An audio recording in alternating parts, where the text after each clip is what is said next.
Ash, what's up, man?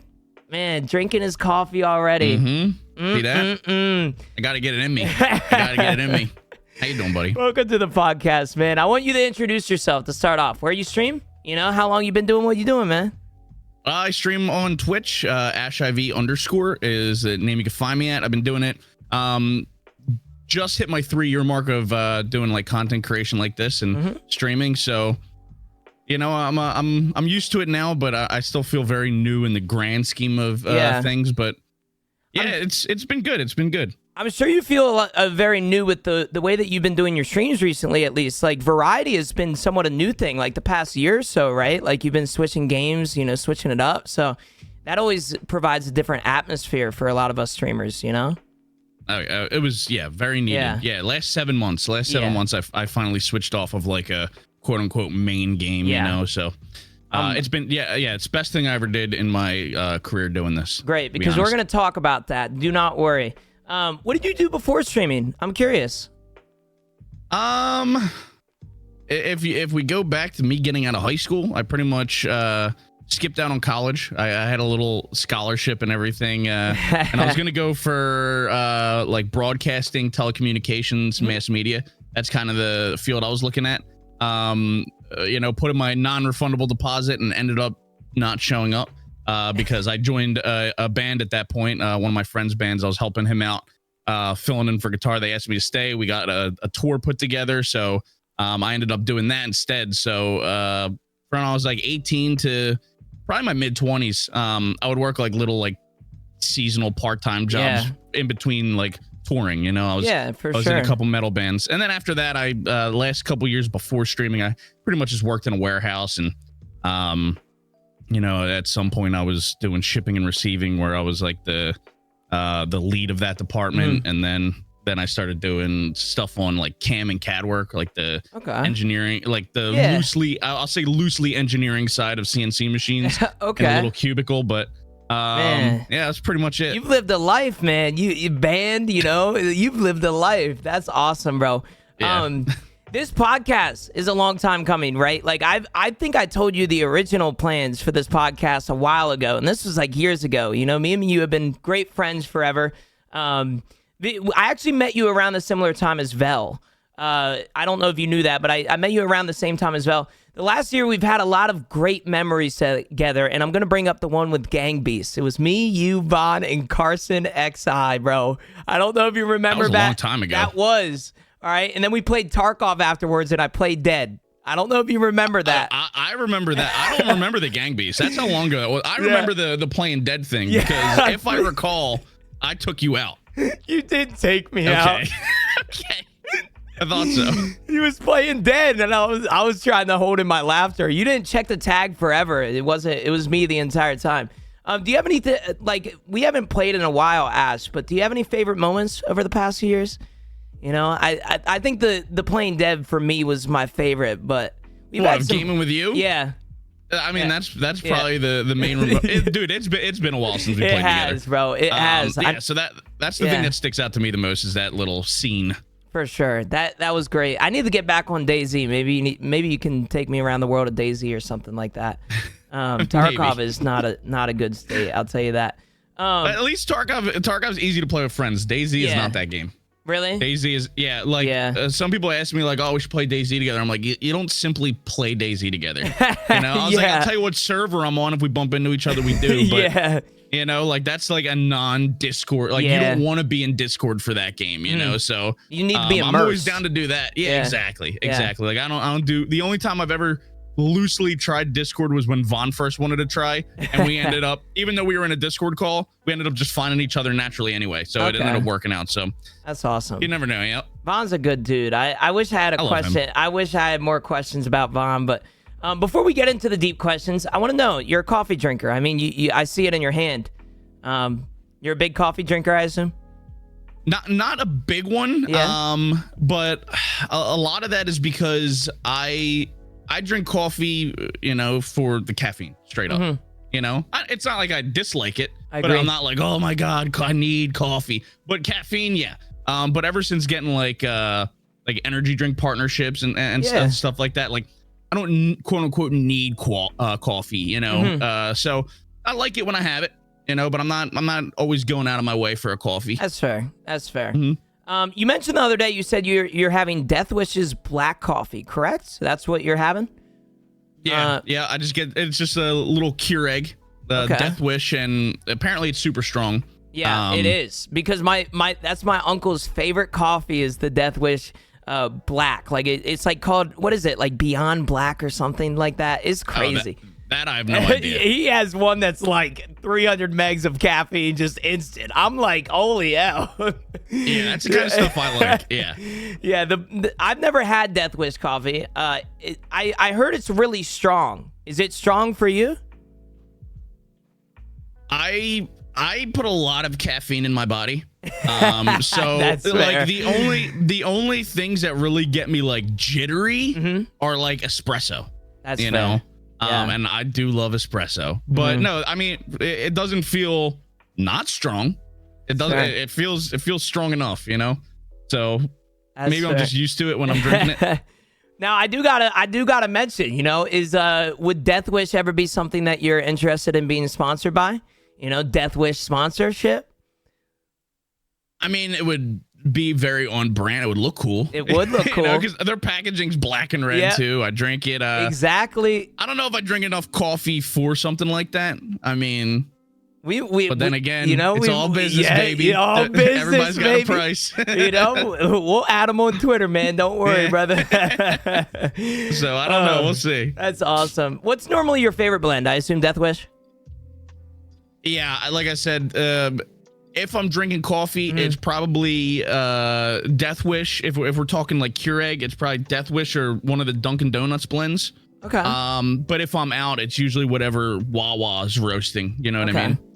Okay, well, I had a question about Keurig and normal coffee makers, but I actually want to switch it up. You said Dunkin'. Now, I got to ask, Starbucks or Dunkin'? Where are we going? What are we talking here? Like blend-wise or like any drink-wise? Like if you're on the interstate driving down the road. Starbucks. Okay. Starbucks? You take a Starbucks? Dunkin' used to be so, and like the Dunkin', the coffee itself isn't bad. Now, like I said, when I'm at home, I drink black coffee because I drink it for the caffeine, convenience. Boom, put the mug under, black coffee. I don't gotta add anything. But when I'm out, you know, or if I'm stopping at Dunkin', like I don't need to get a black coffee. I'll get something with a little, you know, a little flavor in it, and they just don't do it right anymore. They used to have such good coffee, you know, and now it's just. I can't explain it. It's like a sugar overload. Yeah, you know, I agree. I can't do Dunkin' coffee anymore. I can't even do Starbucks coffee nowadays, to be honest with you, because it's like that. But yeah, it's just like I wouldn't get either of those. Can we talk about the but price? If I had to choose, the price, dude. It's $7 for a damn large coffee here. It's crazy, man. It's so expensive. Like coffee right now for me is so damn expensive, Ash. I don't know what it is. I don't know. Maybe I'm getting I haven't paid attention to that. The caramel macchiato, I guess. I need to stop getting that, you know? That's what I used to get when I was going to Starbucks. This is out of the script. Dunk just rated. Dunk, welcome in. Viewers from Dunk. We love Dunk around here. Thank you so much for the raid. We do love Dunk. This is kind of weird, you know, just because it's a live podcast and everything. I think Dunk just got done in 24 hours. So congratulations on your 24-hour stream. I can't do that anymore. That's wild. No, fuck all that. I can't do that no more. No, nope. I'm 21 years old. I just feel old as hell. I'm gonna be honest with you. Yeah, give it a couple years, dude. Give it a couple years. I feel 50. That's what It's they've awful. been telling me. I don't even stream 8 hours anymore. 24. No. I don't. You know, I respect it. Props to it. Yeah, I do not me. too. I do too. That's hilarious. I want to get into gaming though. We just talked about coffee. I've seen you switch games back and forth for a year or two now. You said 7 months, so I apologize about that. I should say that's a really important thing as not only a streamer, but like content creator to enjoy multiple games. You know, like I'm burnt out on gaming right now. There's not a lot that I've really been enjoying. Any favorite games the past few months, you know, whether it be on stream or off stream? Off stream, I really don't have time. To game. You know, I'm doing everything else that I can. You know what it's like. It's a business, and you are the business. You know, you're you're the designer, the product, the salesman. So I don't have too much time off stream to game. On stream though, I've been probably the most fun game of the past 7 months has been Party Animals, honestly. But I've been mostly playing DayZ. I got into that earlier this year. Like you said, I'm a little burnt out on that. I've been dipping into GTA RP the past month or so. So I'm still fairly new to that. Can't really decide if I like it or not. You know, I make the most of it. You know, I try to put on the best performance I can, but as like a straight up gamer, I don't know how much I love it yet, but you know how it goes. Sometimes you got to get really immersed into a game to figure it out. Got to. But I would say pure fun. Party Animals has been. I played that the other night with my mods, and it's a blast, dude. It's like a better gang beast. It really is. It really is. We need to do like a Tarkov streamer or like a streamer Party Animals. I know you guys have been playing with like Jen and them, but that's awesome. We need to get a little group together. When I first met you though, we were Tarkov gamers. That's how me and you met, how we became friends. And then you actually escaped Tarkov. I assume that you're happy playing different games now. I know you mentioned you're a little burnt on some of the games, but Tarkov, you know how manipulative the game is. You know, it feels like you need therapy after you play a game of Tarkov, right? So I assume that's helped your happiness. Yeah, in so many ways. It's like I said, it's the best thing I've ever done for this career. In more than one way, and some of the ways would probably piss some of your viewers off, but like a big part of it was obviously the game and the direction it's going in, which, you know what, I respect. It's not my game. I never, I'll never understand the people that'll complain on like the direction nonstop. I can see, like, I'm disappointed in the way it's going, but I'm not angry about it, or no, you know what I mean? 100%. It's their game, and you know what, I respect it. The changes, just the way they changed the game, even over the past like year or so, has just made it not as fun for the way I play it. It doesn't feel as rewarding for the way I play it. That's what I'm saying. Yeah, it's 100%. Instead of complaining and keep playing, it was easier to move on. And another one was seeing a lot of the community on Twitter, and stuff like that. And this is where I said it might be for some of your let viewers. It out, bro. It's not meant to be offensive. I'm just trying to be real. You know what I mean? 100% being real. For the first 2.5 years of streaming, I only played Tarkov. Right, that's the only community I knew. All my friends in the streaming world were from Tarkov and stuff like that. But once I left Tarkov, and that's all I knew. You know, I thought every community was like that until I left. And now I've been dipped into several different communities. You know, I'll stick with games for a little bit at a time. I'll meet people in the community in those games, and there's nothing like it. A lot of the Tarkov community, from what I found out, this is not all people, obviously, no, but a lot of and I mean a lot. I would say vast majority. I won't say all, but I will say vast majority of the Tarkov community are really narrow-minded when it comes to what games to watch. 100% agree. And like I said, I thought that'd be that would be other communities too, but I think the highest I ever got in the 2.5 years of Tarkov was like 150, if we're going to talk metrics, 150 average, right? And if I would switch a game for a little bit, if I was burnt out, like it would drop to like 60. Yep. Yeah, and and I was just like, oh, I guess that's what streaming's like, because that's all I knew. Yeah. Right. And then I would switch over. Like the first game that I started playing more after Tarkov, and this was after 2.5 years of streaming, was DayZ. Right. And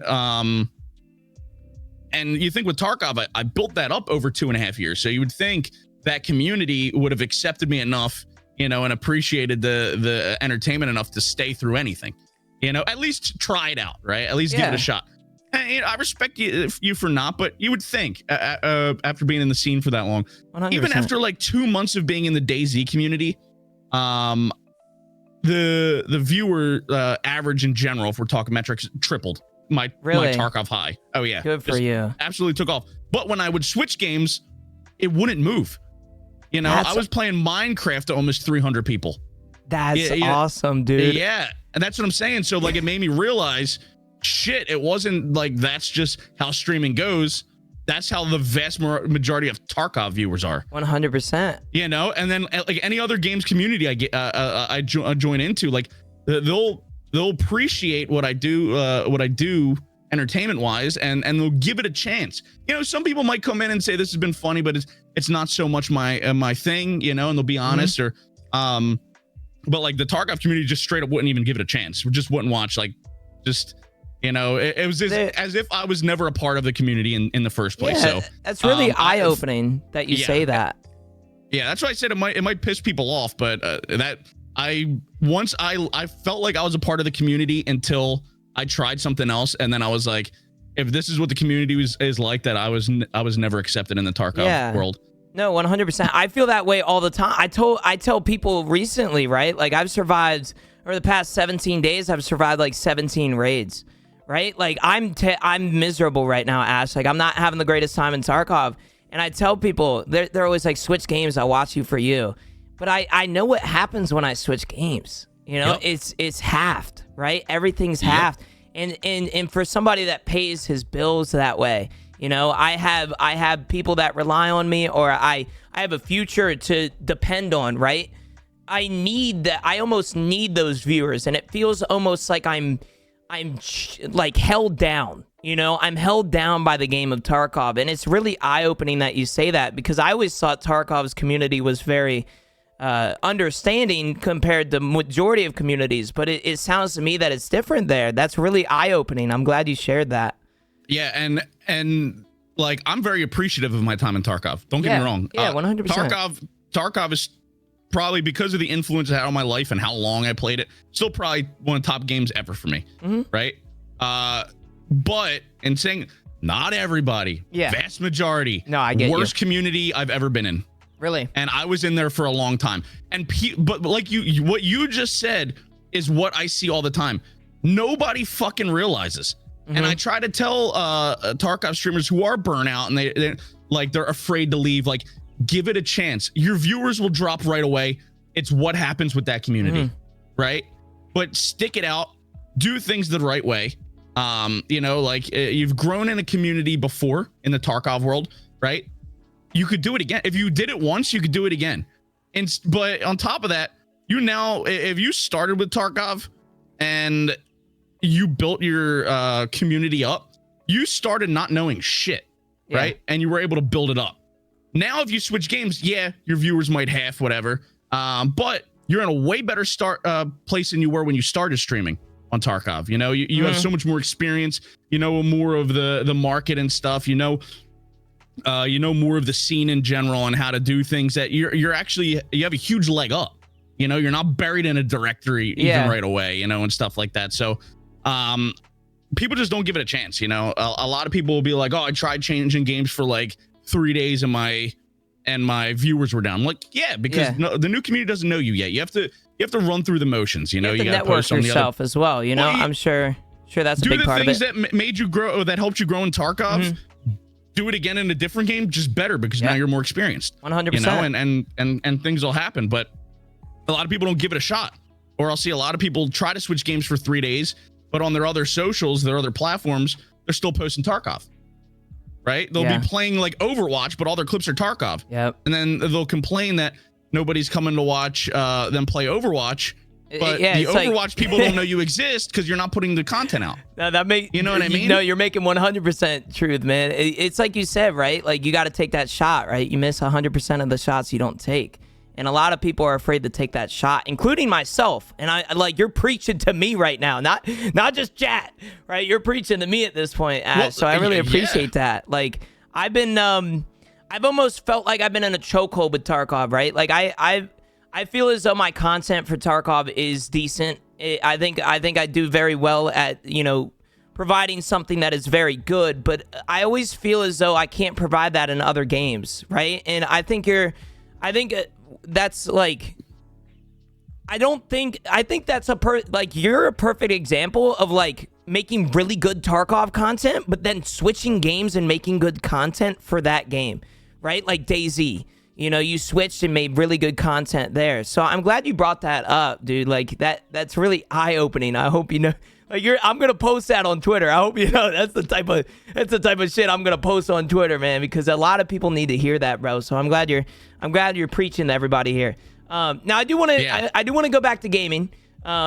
when you are gaming, you really enjoy when you can play with friends. At least some of the games, right? Minecraft, Party Animals, all of that stuff, right? Are you one of those gamers that only plays with friends nowadays, like me? Like, I'll be honest, like off stream, if I have time to game, I only game with friends. Are you one of those people that like off stream you kind of only play games with friends, or you don't play games at all nowadays? I really don't play games off stream because I don't have time. Yeah. When I do, I try to make time. The only game that I've played off stream really the past few months has been Baldur's Gate with a few of my friends, Ames, Vaughn, Jay. We play Baldur's Gate every now and then. We try to do at least once or twice a week if we can. But otherwise, like, I really don't game and off stream, and the reason I do with that one is because it's my friends. Yeah. But otherwise, 100%. like on stream, I rarely play with anybody. I'm usually a solo person, but that's usually because of the games I've been playing. On if I was still on Tarkov, I'd be playing with friends every day. But 100%. Daisy, like I said, it's more you immerse yourself in the world and try to run around. And if you find somebody that you've run into before, you find a friend in there, it's always awesome. But it's not really a game you like plan to play with people. And then the new thing I've been trying, at least because I've been so burnt out, I said was GTA RP. Just felt like that was a good spot for the kind of content I make to try it out. But once again, it's not like a game you meet up with people, like your friends. You make friends in there, but you know what I mean? Yeah. It's not like I'm hitting you up, bro, you want to go play GTA RP? Like, yeah. A lot of those GTA servers, you're not allowed to do that, right? Like, you're not allowed to be in Discord for some of them, I think most of them. I feel like RP is, you're a new person in this world. You know what I mean? So it's like I could be walking down the street and hear your voice, and like it would be against the rules for me to be like, oh, Genooo, what's up? I can acknowledge the chat like, oh, I think that's Genooo, right? But other than that, we'd have to like have like a storyline mingled. You know what I mean? Like or like we would have to mingle to get a storyline together to meet each other again in game. So yeah, that's awesome. I really like roleplay. I've never gotten into it. But let's go back a little bit towards DayZ though. Coming from Tarkov, it must have caught your attention quickly somewhat, DayZ is a very, I want to say this, and I don't mean this in a bad way. Tarkov is very similar to DayZ, and I would say DayZ is not similar to Tarkov. And what I mean by that is, like, when you are a Tarkov gamer, right, a lot of what catches your eye in Tarkov is what can catch your eye in DayZ. So, for example, when I was playing Tarkov, I went instantly to DayZ for an Escape from Tarkov DayZ server. So, like, that really caught my eye that they were doing something like that, right? What caught your eye specifically with DayZ? Like, when you were playing Tarkov, like, what made you make the switch to DayZ? Is there anything specific? So for me, it was not like I saw Pool said in your chat earlier, like halving days type thing. When it comes to games to try, and that's what you probably should do. Right. For me, I was just burnt on Tarkov, willing to try anything. So I was straight up taking requests, and a lot of the requests, like if I saw the game before, knew I wasn't about it, I would just say no. But I think when I left Tarkov, I left Tarkov in February, and I played 16 different games that month.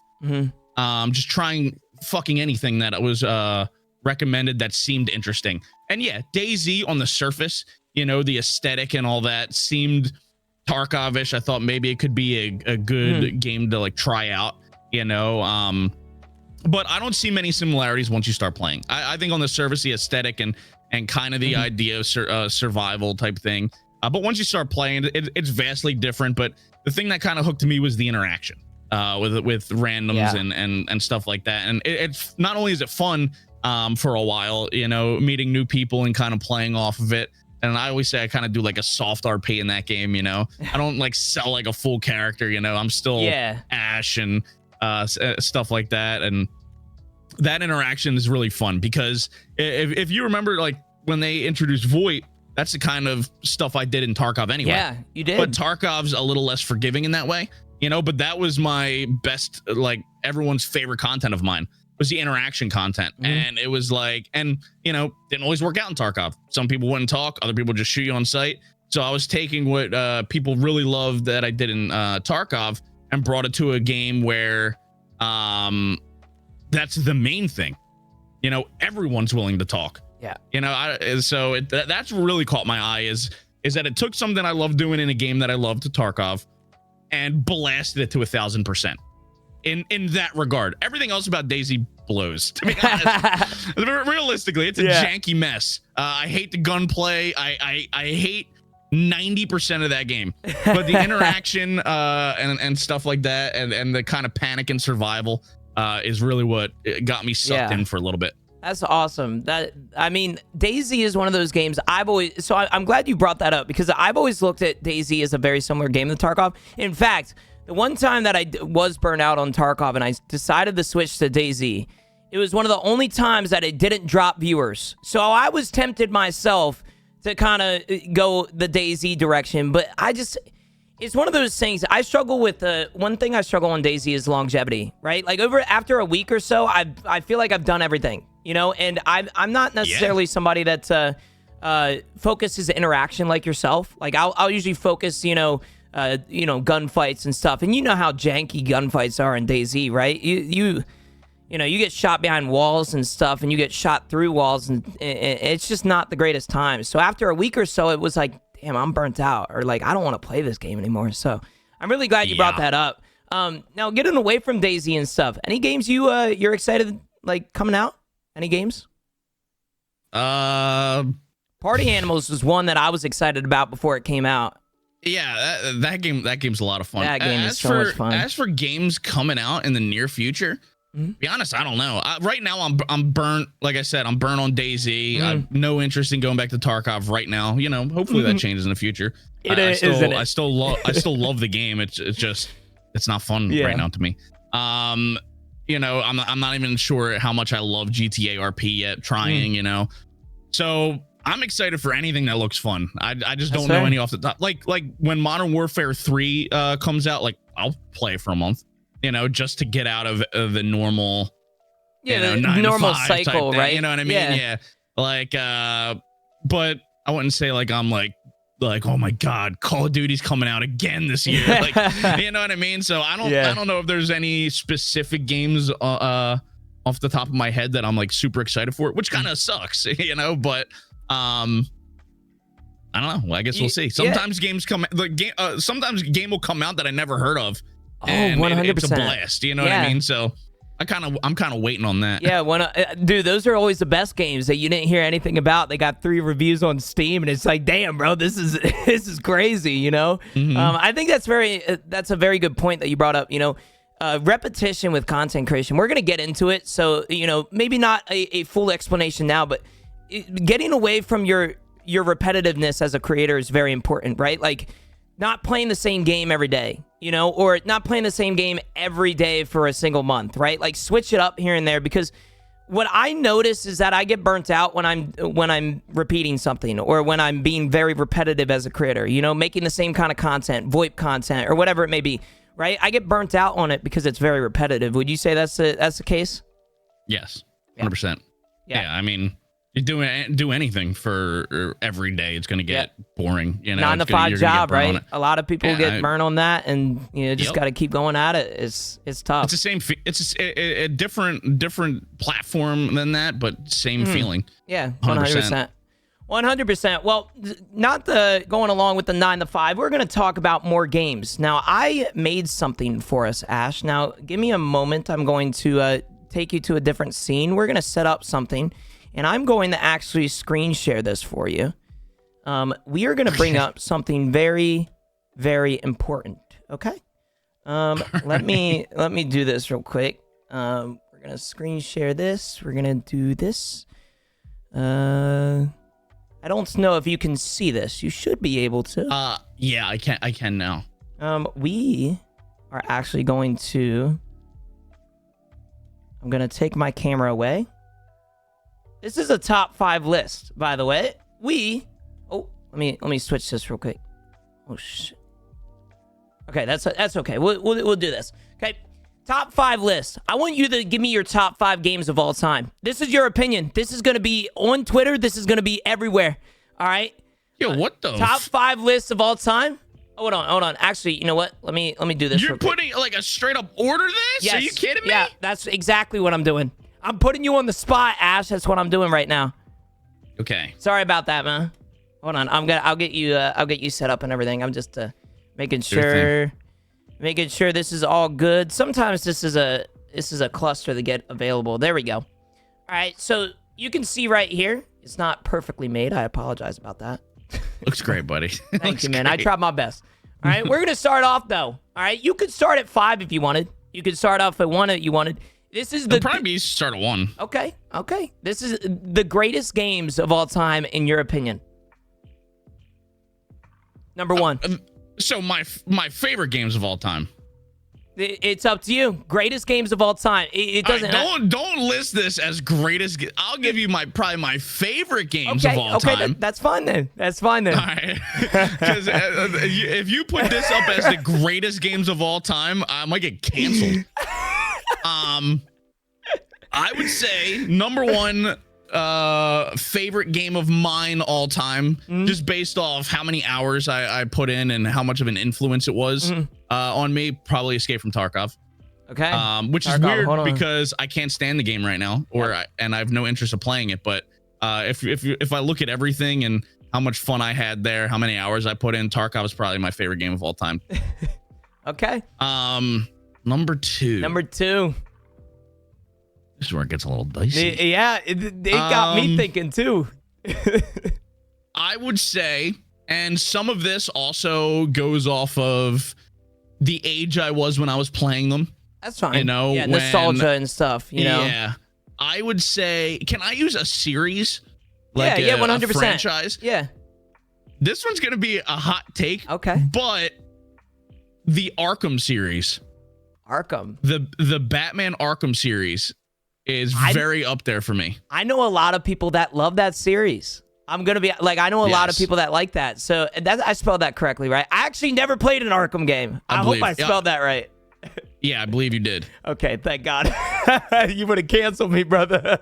No, oh, man. No, but like I said, because of the age and growing up, you know, obviously like DC and Marvel universes, whatever, go crazy nowadays. But like as a kid and growing up, I had like 2 superheroes that I really loved. Yeah. You know, I wasn't like I didn't know shit about, you know, Iron Man until the Marvel movies came out. Like I knew it was a character, but I didn't know anything about him kind of thing. Yeah. But like as a kid, it was Spider-Man and Batman. That's, you know, sick. I loved Spider-Man. I loved Batman. And that always just kind of stuck with me, you know, because like shit means certain things, like irrational things mean more to you as a kid. 100%. You know, it's like kind of like when I talk about my favorite hockey player of all time, I talk about my favorite hockey player when I was a kid because it meant so much more to me, you know? But so when the Batman games were coming out, and they obviously there were like Spider-Man games at the time, but none of them touched what the Arkham series did, and the fighting was unbelievable. I recommend. They're a little dated now, but I recommend you trying them at some point. Okay, but I gotta try. You're gonna see a common theme with that fighting style in these this top 5. Okay, I would say number 3. And I'm probably going to miss a completely obvious one. Number 3, I would probably say Raid Shadow Legends? God of War. Okay, God of War. I've heard. I'll just say that as like a blanket. Let me it's dude, it's just like if you want to play a game where you feel like a badass, right? You play God of War. Like you play God of War. That game will make you feel like a badass. You know, and a lot, especially with the modern ones too. You just come in swinging, dude. You come in feeling, you feel like a god immediately, right? Like that game is just, dude. The God of War games are just so good. Number 4, I would say. I'm curious about what you put here. See, there's probably obvious ones I'll miss. I will say another franchise, and this was only a 2-game franchise. Okay. The Shadow of Mordor. The Shadow of Mordor 2 games, the franchise, whatever you want to call it. I think one was called Shadow of War. I've never heard of that. Is that an older game? I assume. I mean, older maybe now compared to me. But yeah, it's not that old. I mean, it's newer than the Arkham series. Really? Yeah, I would say newer than Arkham, older than new God of War. But very, very similar with what made me fall in love with the Arkham series. Now, the Arkham series, like I said, it was big because I loved Batman. You know, but at the same time, it really hooked me was the combat. You know, very flowing, not like like the old like superhero games used to be. Yeah, you know, you're fighting a guy, then it'll like alert you to like block, and you'll like hit him in the face with like the back of your fist. You'll elbow someone behind you, kick somebody to your left. Like the flowy like combat in Arkham was really what sucked me in. And then it became a thing that sucked though, because if some sort of combat game didn't have that, it was not as good to me. Yeah, you didn't like it. I was about to say. And Shadow of Mordor was exactly the same in that regard. Okay. Right? Exactly the same in that regard, but probably a little more badass the way they did it, right? Okay. But I've always liked Lord of the Rings, but not like I liked Batman, you know what I mean? So that's why it would be separate, but yeah, dude. I gotta try some of these games out. I mean this with all due respect here, Ash. I feel like a Zoomer right now. I mean, I am a Zoomer, but I don't know. I haven't played 3 of these games in your top 5. That's respectful. Can I just say something real quick? I think it seems to me that you're a single player gamer. Is that correct?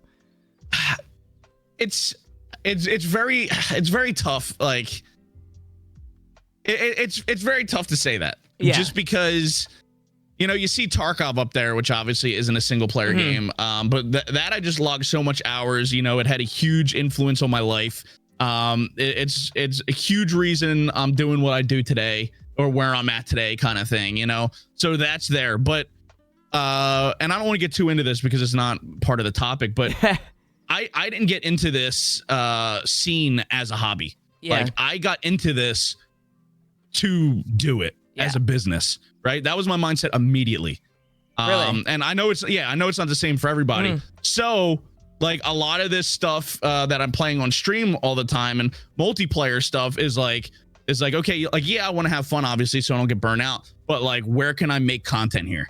You know, is a lot of the mindset, unless I'm like playing party animals with friends and games with friends. But like a lot of the multiplayer games, when I'm not with friends, I'm thinking like, okay, content.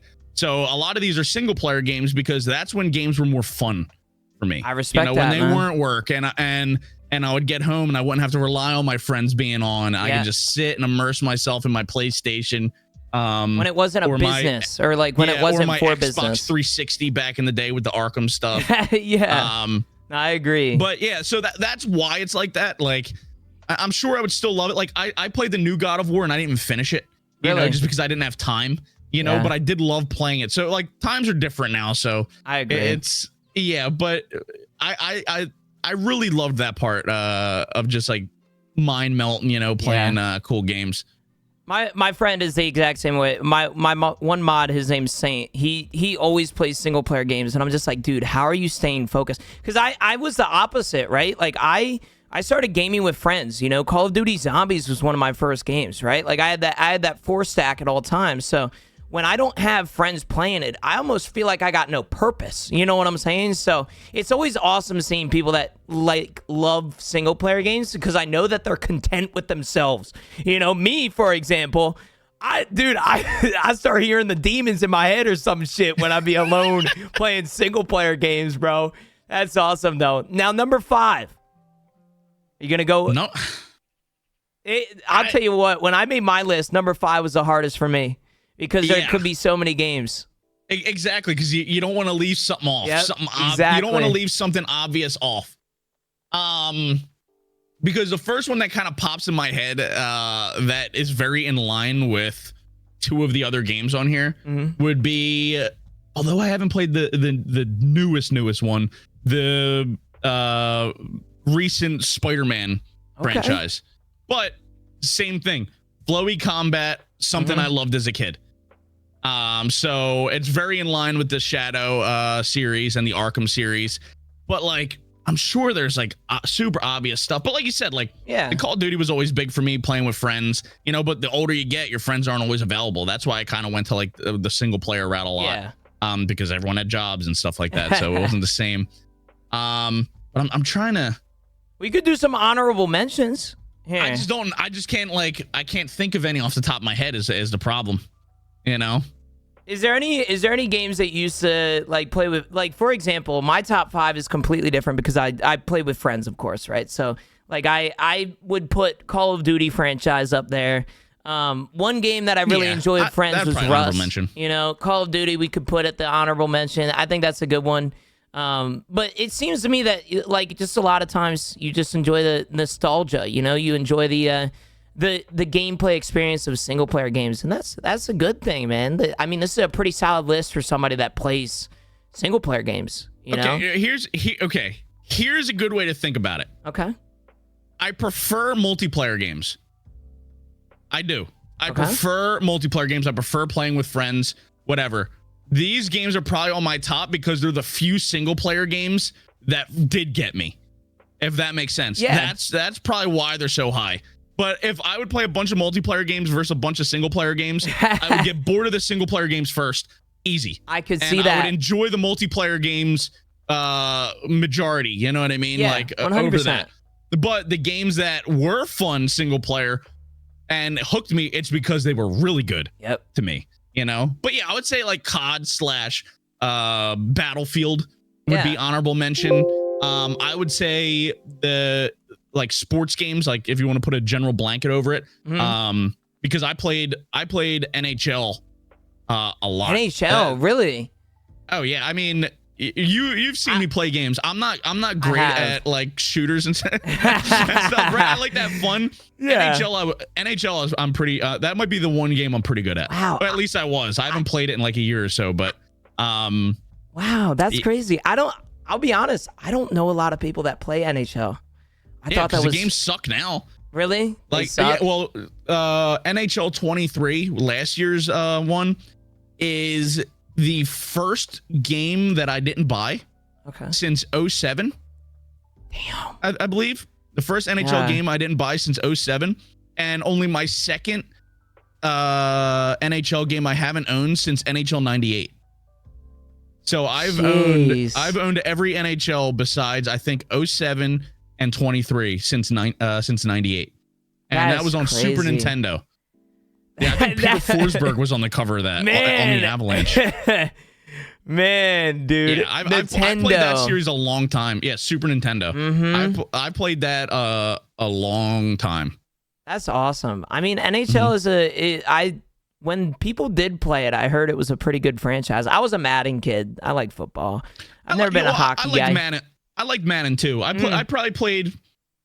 I definitely didn't start playing Madden in 98. I don't even know if it was called Madden in 98. I don't think it was. But yeah, I mean, like early 2000s, I played a bunch of Madden. And yeah, over the past couple years, aside from, no, you know what? I might actually have 23.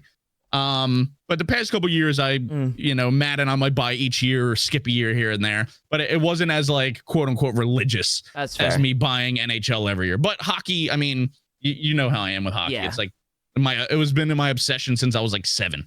So, Penguins, you know?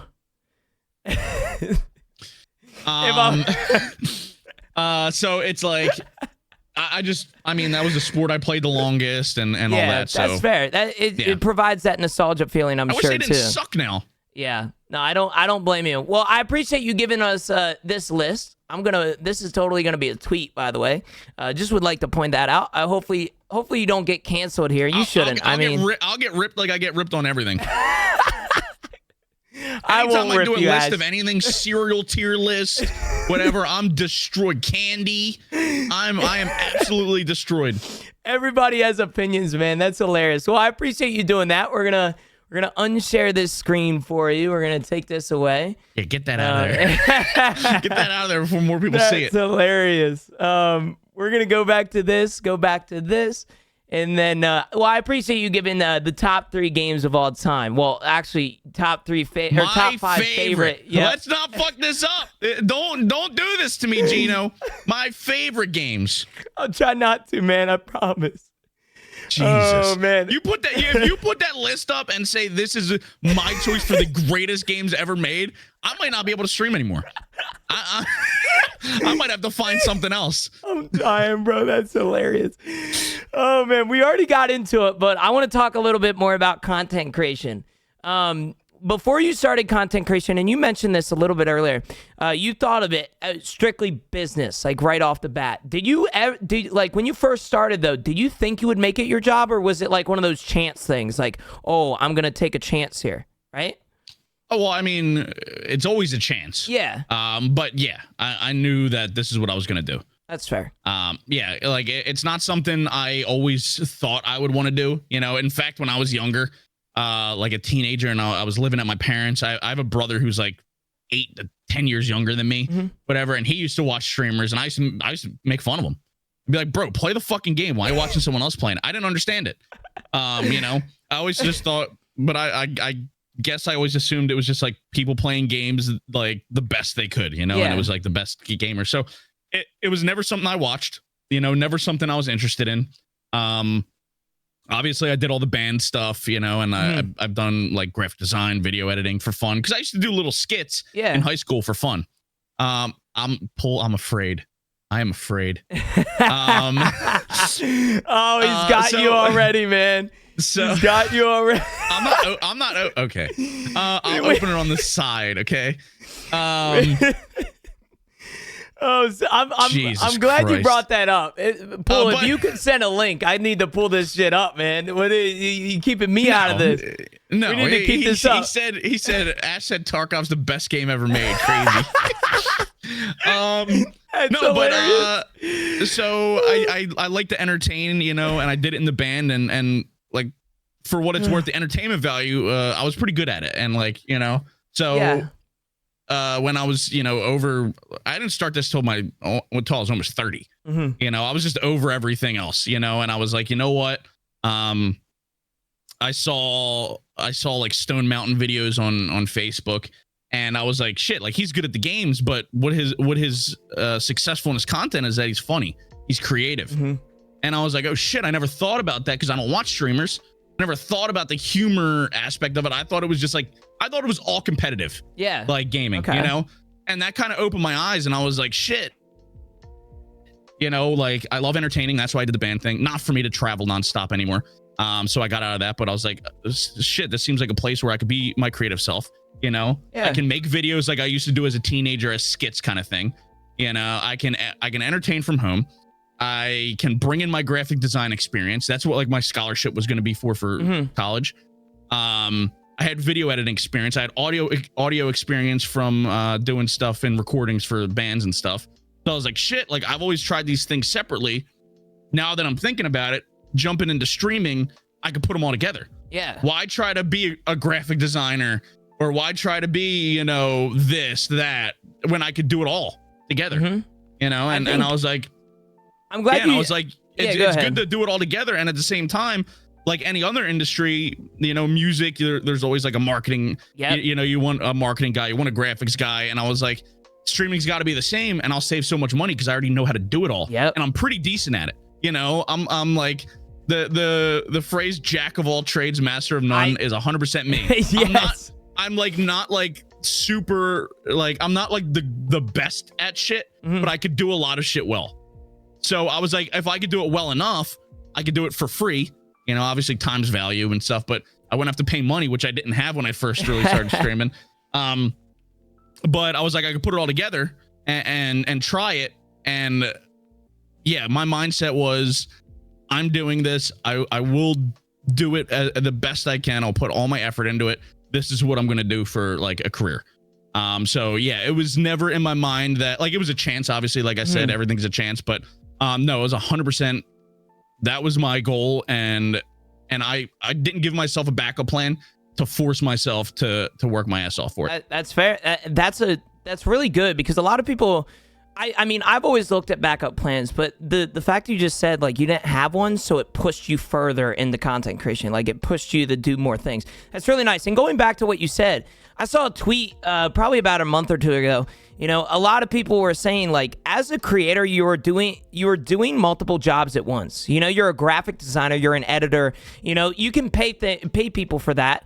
But you are so much things at once as a streamer, and I feel like that's not necessarily the case with like a lot of jobs out there. Now, I'm not saying that, you know, I'm not trying to compare streaming to other jobs, but what I'm trying to say is when you work at a 9-to-5 office job, you're usually assigned to one task, right? With streaming, you're assigned to so many.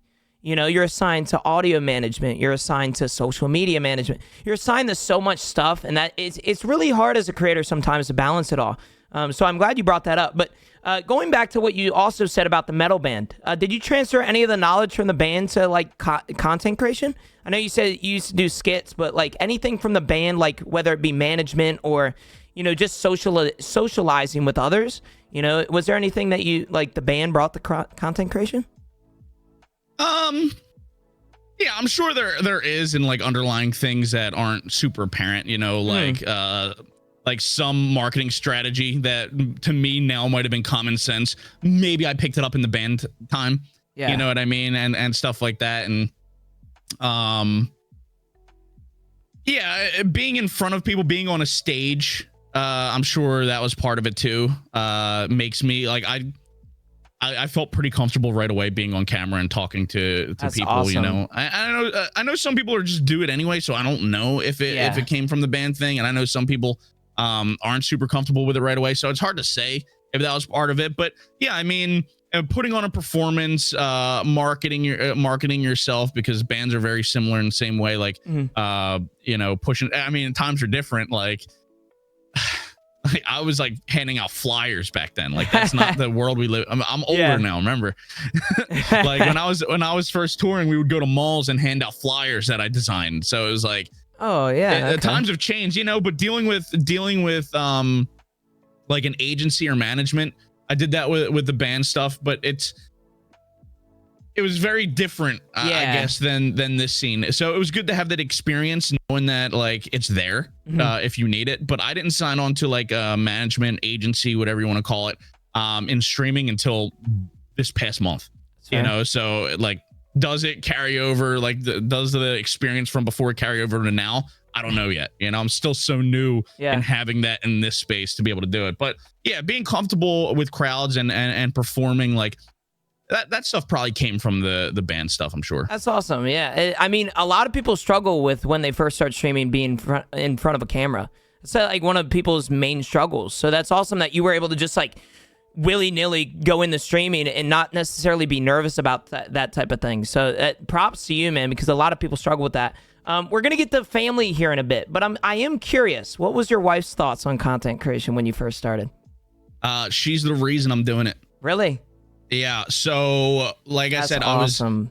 I was very overworking for other people. I was undervalued, you know, like I ended up before I left my last job, I ended up getting promoted out of the warehouse. Like I said, I was like the lead operator in like shipping and stuff. Yeah. And I actually got promoted to a job that prior to me, they gave an engineer, like you needed an engineering degree.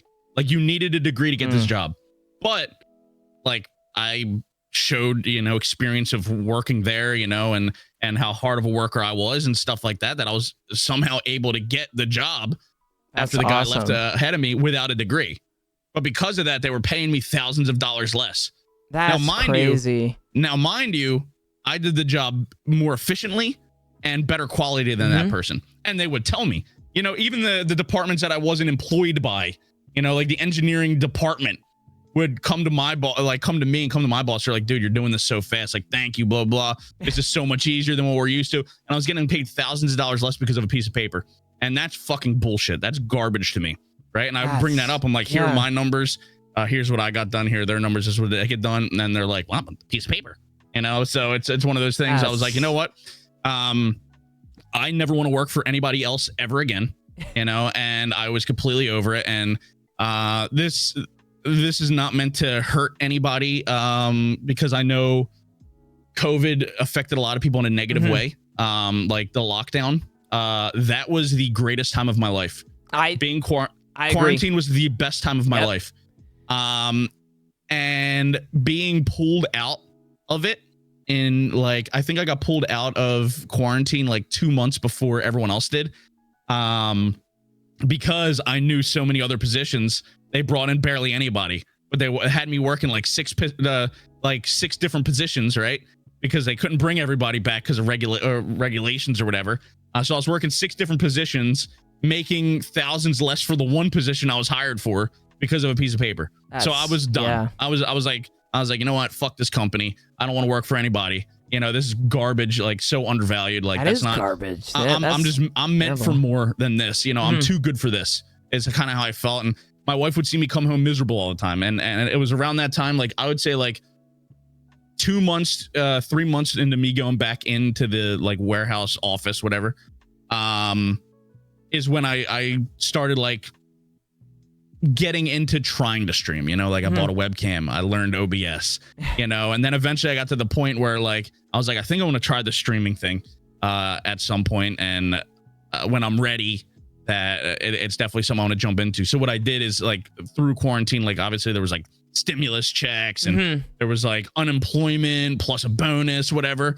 And I just hoarded as much as I could. Right. Yeah. And I saved up and like, I'll be transparent. I saved up about like 10 grand. Really? Of that. Yeah. Yeah. And I was like, okay, I'm going to use this. And what I'm doing is giving myself a cushion. I was giving myself a cushion in case I quit my job because I can't fucking stand it. And one day I remember it was a Monday night. I came home from work and my wife saw me miserable. Like I've been every day. I was like a zombie. And she was like, I hate seeing you like this. She was like, just quit your job. She was like, I know you want to do the streaming thing. She's like, if anyone can do it, it's you. She's like, if she was like, you said you had money saved up, right? And I was like, yeah, I put about 10 grand aside in case this happened. And she was like, if something ever goes through and like things get bad, like I'll do my best to like cover if I can, you know? That's so awesome. Dude, that gives me goosebumps, man. That's so awesome. So right away, I was like, are you serious? She was like, yeah. And like, obviously I didn't want her to have to cover it, you know? And luckily it worked out where it didn't have to happen. But like I had like 10 grand put aside and she's like, just do it. So literally the next morning, walked in at 7 a.m., was gone by 7:15. I was home by 7:15. Wasn't even gone by 7. I was home by 7:15. I walked in. Wow. I walked in, like usually I had to wear steel toe boots. I would wear like a button down, you know, hair like slicked back kind of thing. I walked in with a backwards hat, street clothes. I had my Jordans on. I ate a breakfast sandwich at my desk and sat there and deleted all of my emails. And then I walked into the boss's office, told him I'm gone, and I left. No 2-week notice, no 2 whatever. week, nothing, just out of there. Fuck them. They fucked me. So you know what I mean? That's so awesome. And yeah, I went home right away and I took a bunch of that money I put aside. I started an LLC with that. Okay. You know, and then with that LLC, I started doing graphic design to make money to hold me over, you know, while I was streaming. Until I started making money streaming. And it was holding me a little bit, but right when that 10 grand cushion I saved up was about to run out, I finally started making money and I was like, yes, that's awesome, bro. Yeah. So it was, I mean, nobody should do what I did. That was very dumb. But like I said, I made it to the point where it was like, okay, if I didn't give myself a backup plan, if I fail, I have to go back to that bullshit. You know, like if I fail doing this, I have to go back to that bullshit. So I was like, I'm not going to fail. I was about to say that probably like lights a fire under your ass type thing, you know, like it motivates you, right? When you realize what you came from and then realize how shitty you had it, it's like, I need to get this done. You know, I need to do this now. I need to let this fuel me. That's awesome. I'm glad that you brought up your wife's thoughts. I was going to ask about family, but we have a family question a little bit later in the podcast, but I want to go back to like platforms and stuff in regards to content creation. Similar to Velian, I feel like we both got into TikTok around the same time, like me and you. I should say your success is incredibly inspirational. You've been doing that long form content. What platforms such as including TikTok do you think grew your community the most? Would you say it's TikTok? Not even close. Yeah. TikTok. 100%. Yeah. Huge majority. I get some from YouTube, but TikTok, yes. TikTok, like I said, your content is awesome on there. I had an IRL friend say that I told him about you because I was doing the podcast, and And I told him, I was at the gym with him, and I was like, I'm interviewing Ash. And he's like, is that the guy that plays DayZ? Like, really nice beard. I'm like, yeah, dude, that's it. How do you know him? You know, like, that's awesome, dude. So, like I said, absolutely inspirational, man. Now I do want to bring up, I know this is what other streamers do, as most creators, you've done really well on the long form TikToks, right? Right alongside Mr. Gibbon, and you guys are really good friends. You paved the way for that type of content. I hope you know that. Like, you paved the way for a lot of that long form content, because I feel like I didn't really see, it might have been my algorithm, but I didn't see, any long form content, whether it be gaming content, that was, not you or Mr. Gibbon, right? Like, you guys kind of paved the way for that. Is long form content your favorite to release? I mean, I wouldn't call that long form content. I would call that long short form.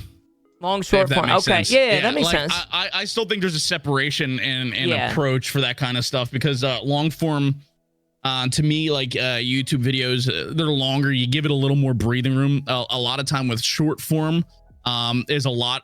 The way I see it is a lot of like, it's so easy to go to a different video on something like that. So you need like the right? Like that doesn't flow well for a long form video, but for short form, yeah. And if it's a little longer, then it's a little longer. And that's kind of how that started for me. And yeah, that's probably my favorite content to put out, because it's as much entertainment as quick as possible for people. The reason they're so long is just because they happen to be that long. Yeah, and it's that type of content. I try to make them as short as possible. But at the same time, it's like you said, I kind of found a niche in Tarkov, and in Tarkov, interactions are way shorter, so I would maybe edit the same way and a video would be 20, 30 seconds long. But in DayZ, it could be a whole life of things happening. Even when I'm like cutting real crisp lines, like going across, right? If I'm building a story, trying to follow the same niche that I know people have liked, the videos might end up being 2, 3, 4 minutes long. And that's me cutting out literally as much as you can. Yeah. Literally, I will cut out everything that I don't think is either drop dead hilarious or part of the story. Everything else is gone. Even like breaths, like in between, like literally between some words, I will take out breaths to cut everything that is either that is not part of the story or not like fucking hilarious, and if it's not funny, if the part that's in there is not funny, it's because it's part of the story, it's part of the feeling that I want viewers to have, you know what I mean? So yeah, that's my favorite content to put out. A lot of it because it takes less time than a YouTube video, and then now I finally have a YouTube editor, so the TikTok is mostly what I'm doing anyway. So yeah, that's probably my favorite to create, like the longer. I wish it was shorter. I wish it was short form, because that shit takes hours for a TikTok that I post every day. You know what I mean? No, 100%. No, that's fair. That's a perfect. You just mentioned a YouTube editor, so this is a perfect transition. Okay, one thing I've learned in the content industry is that eventually people, including myself, will seem to get help with things, which is a good thing, right? It can be good for some people. Like editing or graphic design. If I'm not mistaken, you mostly do everything for your channel, right? Like editing, graphics. You just said you got a YouTube editor, which, I'm sure is saving you some time, not having to do that stuff. Do you still enjoy those things? Because I know for me, when I got an editor, it was because I was kind of burnt out, on editing. I realized that it wasn't a lot of fun for me anymore when I first started. Would you say you still enjoy those things though? Not as much. Graphics are a little different. Graphics I've never gotten burnt out on. I'm so burnt on editing. Even still, like the reason I got a YouTube editor though, was less of burnout, and more that like I wanted to grow YouTube, and literally because I was posting a TikTok every day, like Monday to Friday, new TikTok, and they were taking me 3 to 5 hours to edit each one. Jeez. Right? So I didn't even have time to edit YouTube, and YouTube edits would be longer, right? So if I'm doing 3 to 5 hours of editing every day just to get the next video out, like, right on my tail, I was like, it's not gonna save me time to get an editor, but it'll create content I don't have time to create. I get you know, that. And it was very hard for me because I really like having my spin on everything I put out. I agree with that. Yeah. So it's a good thing, like that. Like I said, it's been very helpful that I can that I know how to do a bunch of this stuff, but it makes it very hard to outsource it. So I'm really happy that I found people that are someone in company that is really good with handling it and made it very easy for me. But yeah, I mean, it definitely helps out. I would love to eventually not do fucking any of it. You know? Yeah, 100%. Like my whole rebrand is really the first time I gave somebody else control of my graphics. You know, I didn't do the rebrand myself, and that was tough for me. You know, very, and they were a good sport about working with me because, you know, like I kind of had something in mind. And they kind of had something in mind, and you kind of got to let the artist do their thing. I understand that end of it too, because I was on the other end of it before. So, yeah, I still like finishing a video. I still get like a thrill of that. Like I'll watch a video and laugh. I'll watch one of my videos and laugh and be like, this is a good one. I love that feeling still. But the feeling of editing, feeling. I'm burnt on, you know, and graphics the same way. Graphics, I'm fun. But I'm just less burnt on graphics because you have all the time in the world for that. I feel like, you know, it's not as like up to the minute with videos where it has to be done right now, you know, so you could. I agree 100%. I think one thing that I have learned from getting an editor is I would love for everything to be done by other people, but one thing I've learned is that if I don't keep something to do myself, I get complacent. And when I get complacent, I start not working as hard, right? So, for example, the editor, right? I tell him YouTube and TikTok. I do all the Twitter stuff. I still have that little hint of editing. And one thing that I've definitely learned is that if I let him do everything, I get very complacent. I don't know if that's the case with you, but you know, you mentioned that you got a YouTube editor.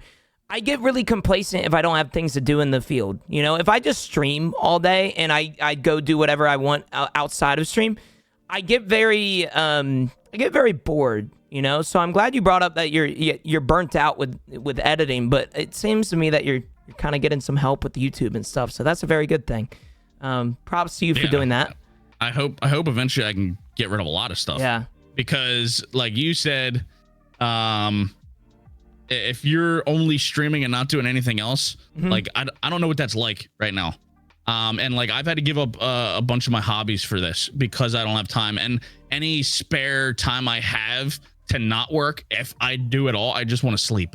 You know, I just want to chill. Like I haven't fished in really years. You know, I used to fish every day after work, and probably in the last 3 years, I've maybe fished 5 times. Like I used to go 5 times a week, you know?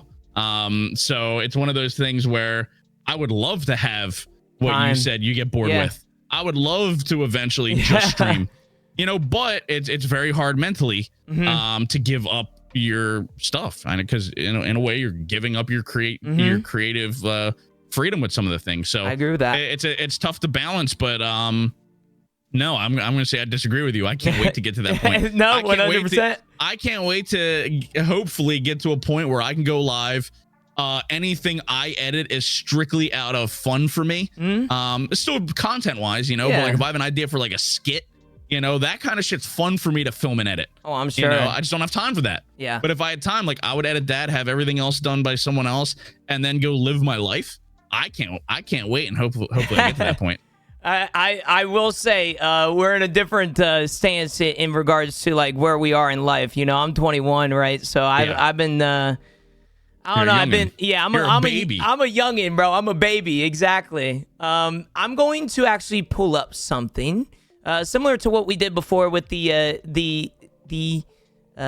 like the Discord stream. We're gonna pull up the throwback section. Now I did send you the script. I did send you the script, and I told you not to look at these. We got some absolute banger of some tweets, and we have one clip in here as well.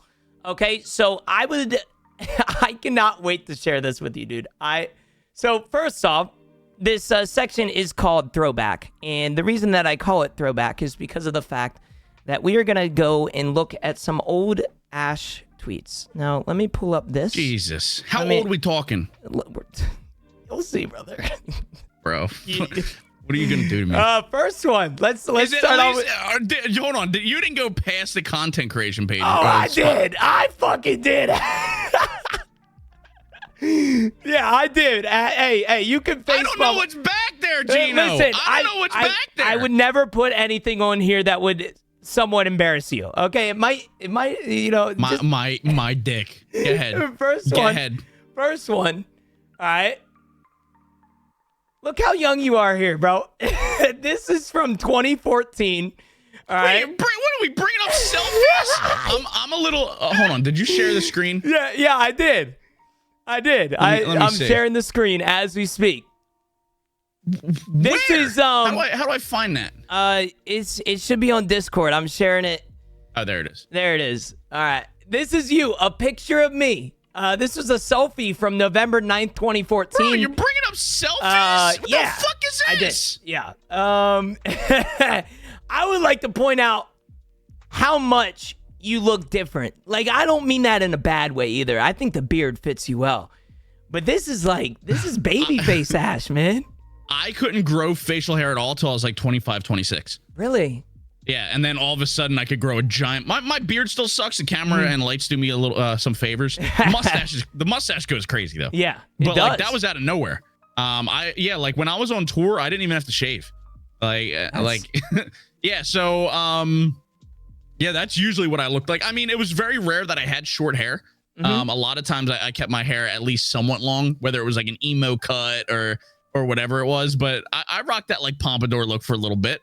You rocked it, bro. That's the thing. You rocked it. Now, I'm going to try and make this next one as easy as possible for audio viewers, but I found a pretty interesting tweet of yours just from, I want to say that this is around 2014 as well. It's a tweet. What is with you in 2014? This is the throwback. Were you in first grade? This is a tweet that you made. You said, I want to be an opera singer back December 20th, 2012. Yeah. Oh, no, I'm proud of that one. You want to be an opera singer. Do you still feel this way or what's going on there? No, but I could see young Bobby, how happy he was about this. and you know what? I stand with that. With that. That's respectful, bro. Would you want to, you have the voice for it, I feel like. You think you can hit those high notes? I can actually sing pretty high. Really? Yeah, that might be something people might not know. Sometimes I'll refer people to like my cover. I did a Def Leppard cover on YouTube where I get some high notes in. Oh my God, that's awesome. But not opera high. But my voice is probably too gritty now. As I got older, for some reason, now you hear it a lot in my voice. It's like a raspiness. Like, I don't think like opera singers need that nice, clean voice sound, which I don't have anymore. So my opera dreams are dead, but I stand by it.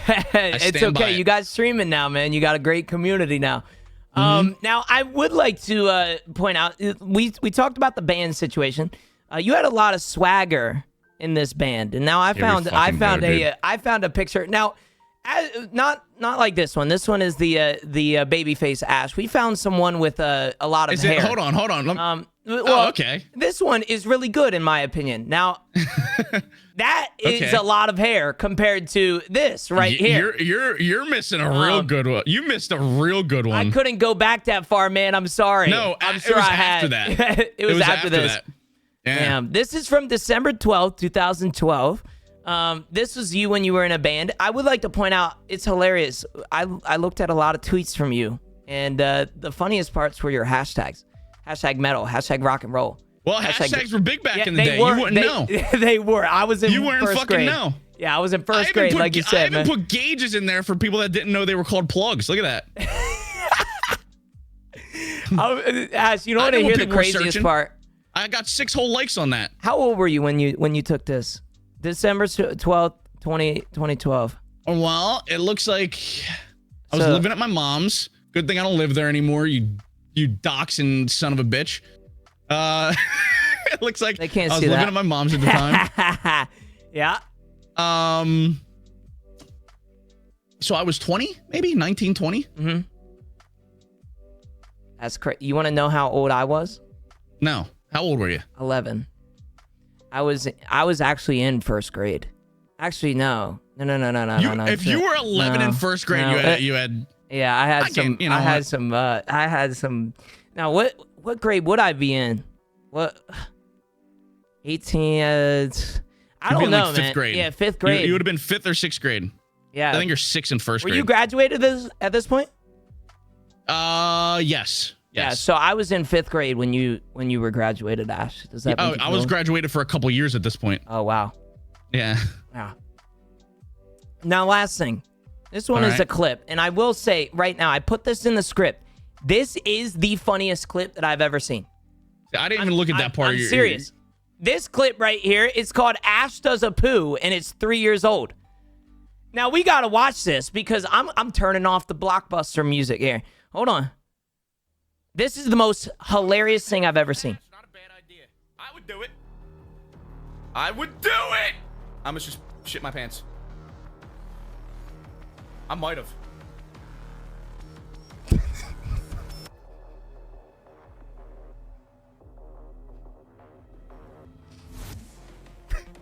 I'll be right back, guys. I have to check myself. The headset pickup, dude. Ash, I think the best part about this, let me speak on this. Okay. I'll let you speak. Pick up. It was a false alarm. It was a false alarm. I will say that. It was a false alarm. Go on. Speak your piece. This right here is the funniest part. You're lifting yourself up, and then you look at the camera. That is the best look at the camera. I'm telling you, man, you need to repost this. You need to retweet this or some shit, man. This shit right here is the best clip that I have ever seen on Twitch, man.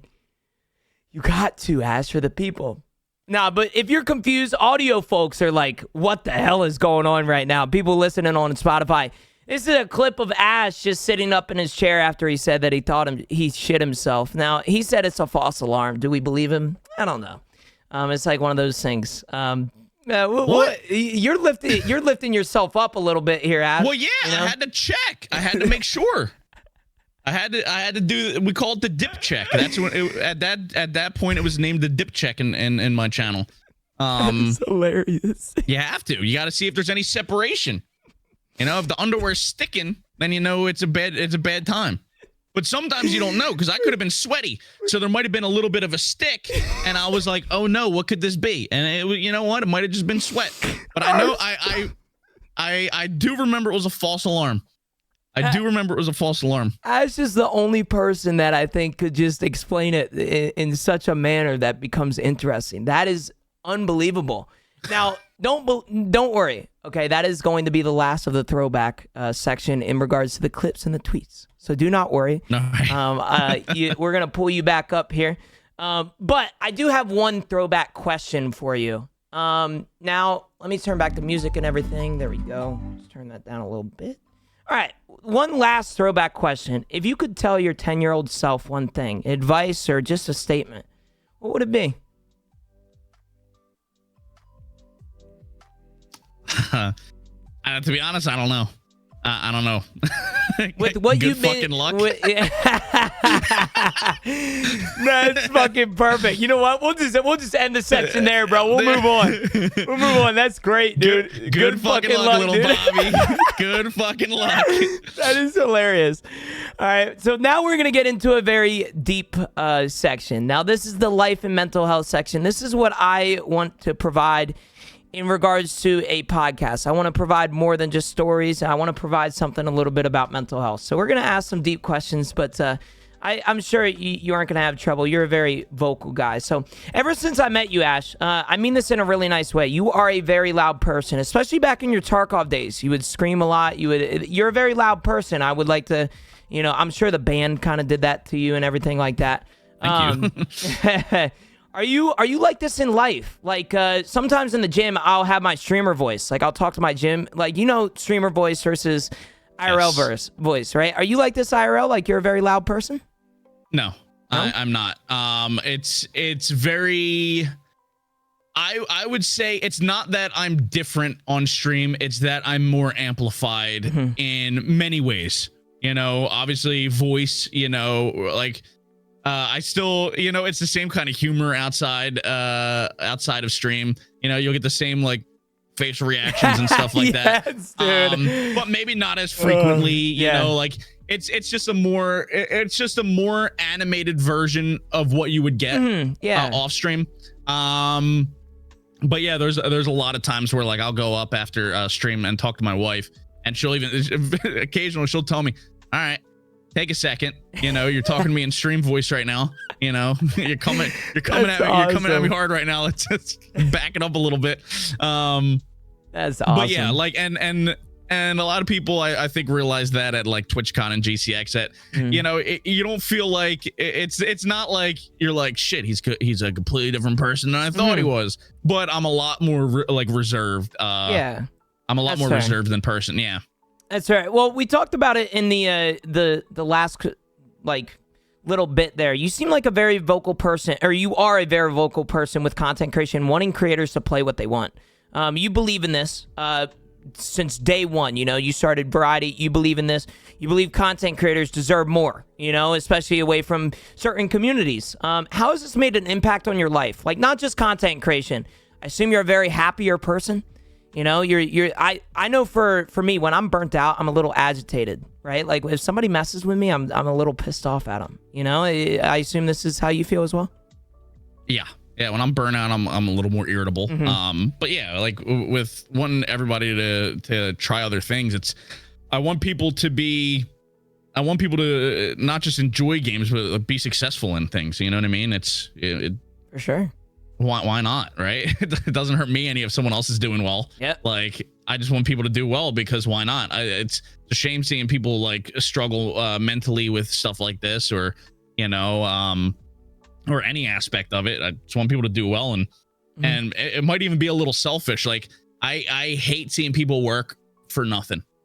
You know what I mean? Like I can't, like, just don't work for something, do it right. Don't pigeonhole things, any aspect of life. But yeah, I mean, when I'm burnt out, I'm irritable, like you said, but in that regard, I just want people to do well. That's awesome. Why not? It's a good mindset. You never compare yourself to anybody else. Like I've always said, comparison is the thief of joy, right? You got to compare yourself to yourself yesterday. Every day is a competition with yourself. The instant that you start comparing yourself to other creators is when the mental kind of strikes a little bit. It happens. It happens. It does. And competition is sometimes a good thing. Apple wouldn't be Apple without Android. Android wouldn't be Android without Apple. Like competition is a good thing, but comparing yourself, right, is hard. It's hard to get out of that mindset sometimes. And I know a lot of streamers struggle with that. We mentioned your wife earlier. Your wife is a very important part of your life, and we heard that story. It was a great story. If you don't mind me asking, though, where did you guys meet? I'm always curious about like stories and stuff. Tell us. All right. So half of this is. You don't have to. You don't have to do it. No. Okay. No. Okay. No. Because some of it's cliche as shit. But the physical meeting is funny because of how cliche it is for someone who was in bands and looks the way I look. But no, the way it started was as a teenager, I was in a relationship for like 3 years, maybe. I don't remember. It was 2.5, 3.5. I don't remember. A long time ago, remember? But that at that point was like my longest relationship I ever had. Yeah. And I was like 18 or 19. No, I was 19 when that wrapped up, we'll say. when that was donezo. So my buddy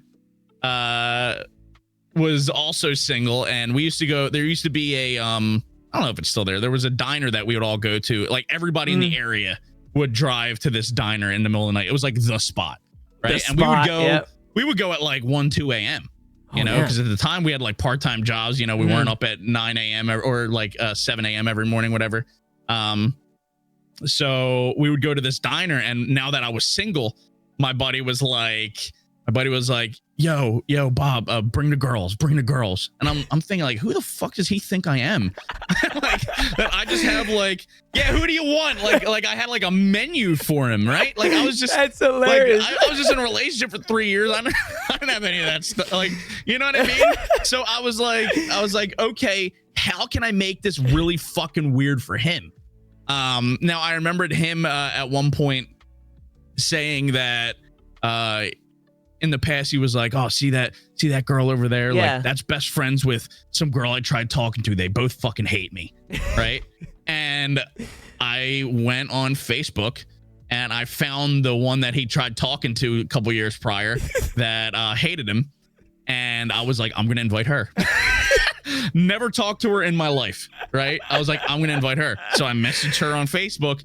And as a joke to fuck with my friend. Yeah. I messaged her on Facebook. Hey, you want to come to a diner with me and my buddy? Blah, blah, blah. And she kind of gave me an answer. She's like, I can't tonight, but I'd love to go to dinner with you sometime. And I was like, oh, damn.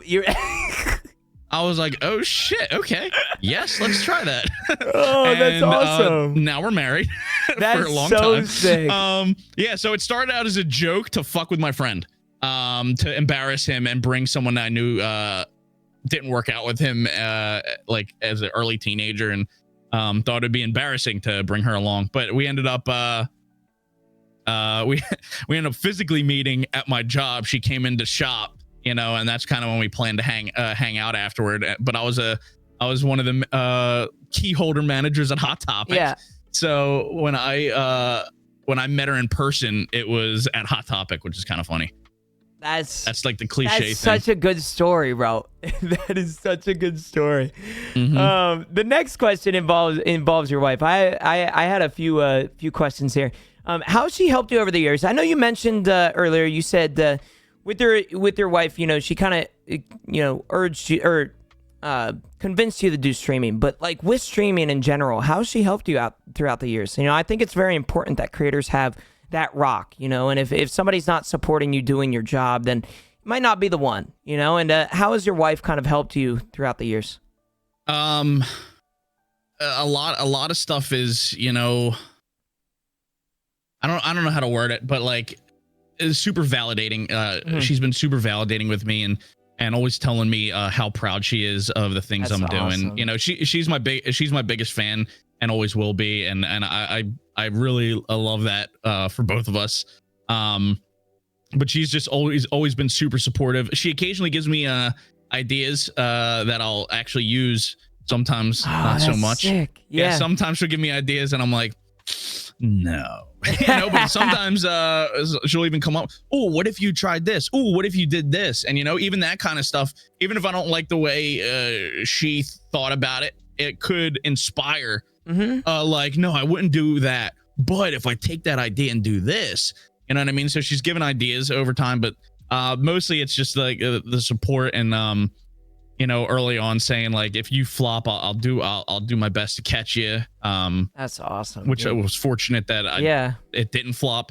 So she didn't have to do that, but it was very powerful that she wanted to. And she's had my back since day one. Like I said, biggest fan, most important person in my life. So that's she's awesome, she's been super awesome about the whole thing, and she knows things are going well right now, and she's getting super excited for both of us. Yeah, that's awesome, dude. That's so cool, man. That's such a good story.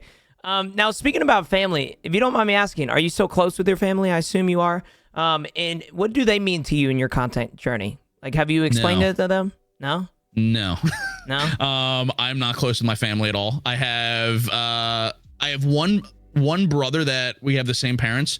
The other siblings are either half siblings or step siblings. That brother, I love him to death. He's one of my best friends in the world. That's awesome. As for everybody else, you know, it's kind of one of those things. Like, for the most part, there are some people I prefer over others. You know what I mean? In my family. Course. But for the most part, it's kind of like, I don't want anything bad to happen yet. I hope everything goes well, you know, but it's not, you know, I don't have that like connection, you know? Yeah. That's fair. I have a half sister. I just call her my sister. I don't call her half sister, but for conversation's sake, like I'll help her as much as I can if she needs something, you know what I mean? And stuff like that.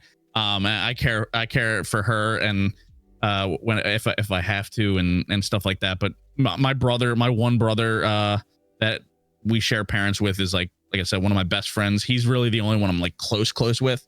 And then everybody else is like, I hope everything's good with you. Otherwise, I don't. I'm not gonna go see you. I'm not gonna go travel. That's to go see you. Like everyone moved out of the Philly area anyway. Okay, like, so it's hard to keep up with them. One of my parents lives in Jersey. Another one lives in Maryland. So it's like, it's hard to keep up with that type of thing. Especially when they're so far away. Yeah, I didn't have a great we're not gonna like obviously dip into it. Well, I didn't have a great childhood.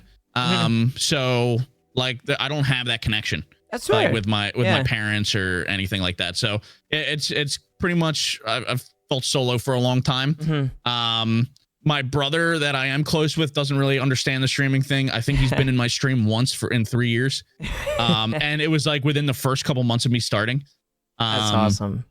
Yeah, and like my other family members have not ever watched any of my stuff, as far as I know. That's fair. My mother-in-law though will occasionally jump into stream for my intro and say that she's like, hey, I'm here, and I'm like lurking. I'm like, thank you. So my mother-in-law has actually, if we're talking like family, my mother-in-law is probably outside of my wife the person who's been in my stream the most and like shared my content and stuff like that. Yeah, that's really, really cool. And now I do want to ask, do you feel like you balance content? And we just mentioned family, but do you, like, with your relationship with your wife, or whether it be your brother, do you feel like you balance content creation and your family well? It's hard for a lot of content creators. It's getting better. It's getting better. I'm constantly I try to get in a rhythm of things and then assess where I'm at like time wise and try to change things. For a long time, no, because like I said, knowing how to do a bunch of different stuff is definitely beneficial to your pocket, but not to your time. And money obviously has value, but time also has a lot of value too. And that's not something a lot of creators will get right away.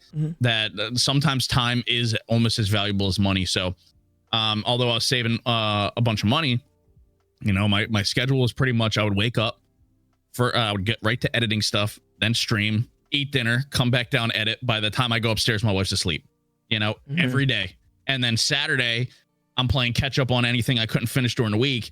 And then Sunday, tying up loose ends. Right. So there wasn't much like time. So recently, like I think towards the end of July, like I've cut my hours down over time for streaming. And then I even just cut out a full day. Like I used to stream 40 hours a week and edit all around that. I never had time for anything. Yeah. Now I only stream 4 days a week. Okay. I stream 20 hours total is it. And I made it so Friday, while she's at work, I edit all day from when I wake up to when I go to bed. I edit, I answer emails. I try to stay on top of everything. And I fucking hate it. I hate my Fridays. I hate, it was the worst idea when it comes to my mental being for a day. Right. I called it right away. I called it my Friday from hell. Like Friday. I fucking hate them. It's so hard to stay motivated, but because of that, now Saturday morning, I tie up loose ends, and then Sunday I have with my wife. Weeknights I have with my wife now. Yep. So I'm getting better. It's a learning curve. It's like a learning experience. That's another reason. Like I can't wait to like get to the mental state where I can free up more of my time by divvying up responsibilities with other people and stuff like that to get more time. But yeah, it changes over time. That's awesome. It's glad that I'm glad to see you improving, because so many people struggle with that, especially in content creation. A lot of people struggle with the whole like it's just so hard for myself, like I don't have a significant other, but like family time for me is very hard to come by, and freeing up that time is so important. That's why I've always been a big advocate for off days, which we're actually going to get into here in a little bit, but it's so hard for a lot of creators to find time to balance, their life with their content creation. And I'm so glad to hear that you're improving. So that's really, really good. Now let's talk about you as a person a little bit. You always seem to have a very positive vibe. You're all laughs. Your community is great, I should mention. Do you think your life is like that as well? Like, are you a very just like happy person, you know, positive person? Not saying like you're probably miserable and you hate life, but like, are you a very like you're always joking at the dinner table type thing? Are you just that type of guy? Yeah. I've always been the funny guy. You know? Like sometimes maybe I shouldn't be. You know, I've always been that kind of person. Just like I said, a lower volume. Like I'm not always like yelling in normal conversation and stuff like that. But yeah, the goofiness that's me. Like it doesn't go away.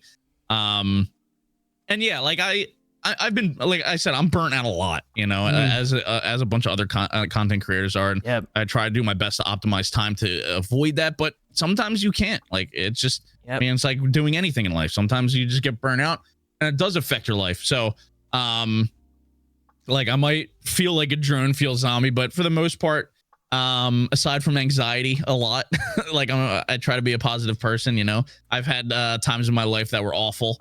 Mentally, you know, and I know what to do, and I don't feel that way anymore. So I'm super awesome, thankful for that. So yeah, I mean, yeah, what you see for the most part is pretty much what you get when it comes to the way I see things. So you're pretty on the head with that one. That's awesome. Now going back a previous conversation, you've been a huge advocate for taking days off. I know you're a very busy man. What do off days look like for you? I know you mentioned Sunday you hang with the wife, probably watch a lot of football nowadays, you know, fly Eagles fly or whatever the saying is, man. Go birds, brother. I know Sunday is probably what they look like, you know, watching football all day, but what does a normal off day for Ash look like? You know, wake up, give us a rundown, you know, a very simple rundown.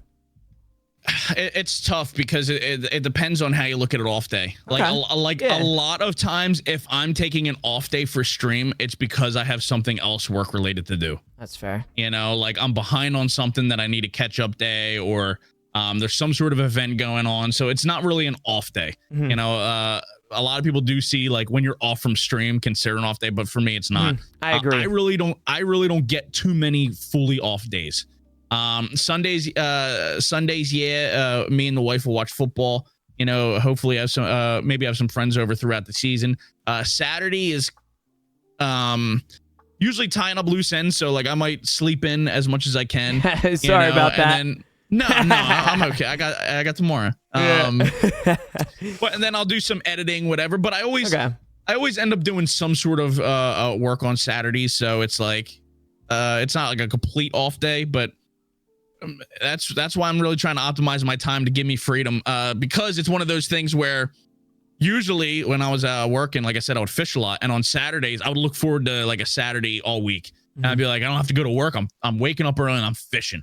Right now, when I get those rare off days, I just want to sleep. I want to mind melt. I want to sleep or sit on the couch and drone out to like TV, right? Like I just need a goddamn break. So it's like, so I don't really do anything fun right now, you know. I'm gonna try. That's why I'm gonna start going to these conventions more, you know. I will see you at TwitchCon, right? Yeah, I've only been to 2 events in 3 years of doing this, so I was like, you know what, I should start going to more. Yeah, you know, I heard they're a lot of fun. So I can do something. Yeah, they are. They are. Just so I can do something. Yeah, you know. So I'm gonna start going to them. So yeah, TwitchCon, Loot Fest. I'm gonna try to go to PAX East, get myself out, so I don't feel like that. That's awesome. Now, we talked about your past. I want to talk a little bit about the future. You know, I will say, chat, listen up. We are getting towards the end of the podcast, so if you guys have any questions, we will be asking some Ash questions here soon. With that being said, though, I rated you the other day, and you've just recently gone through an incredible rebrand. I really like it. Like, it looks great, dude. I'm like, I had to, I don't know if you see on the podcast, you see your little logo below, you know, I love it, dude. It looks really good. You mentioned that you wanted to slightly get away from the hell theme of things when I rated you, which I feel bad because, you know, I just did the podcast announcement, you know, it's going to be a hell of a time, you know, like I feel bad, but what made you make that decision? You know, just more professional, I assume? Yeah, and the tweet didn't bother me because I love that shit, right? Yeah. But yeah, it came down to a business decision, and I think it was a good business decision. I've been stuttering all stream, brother. Don't worry. Jesus.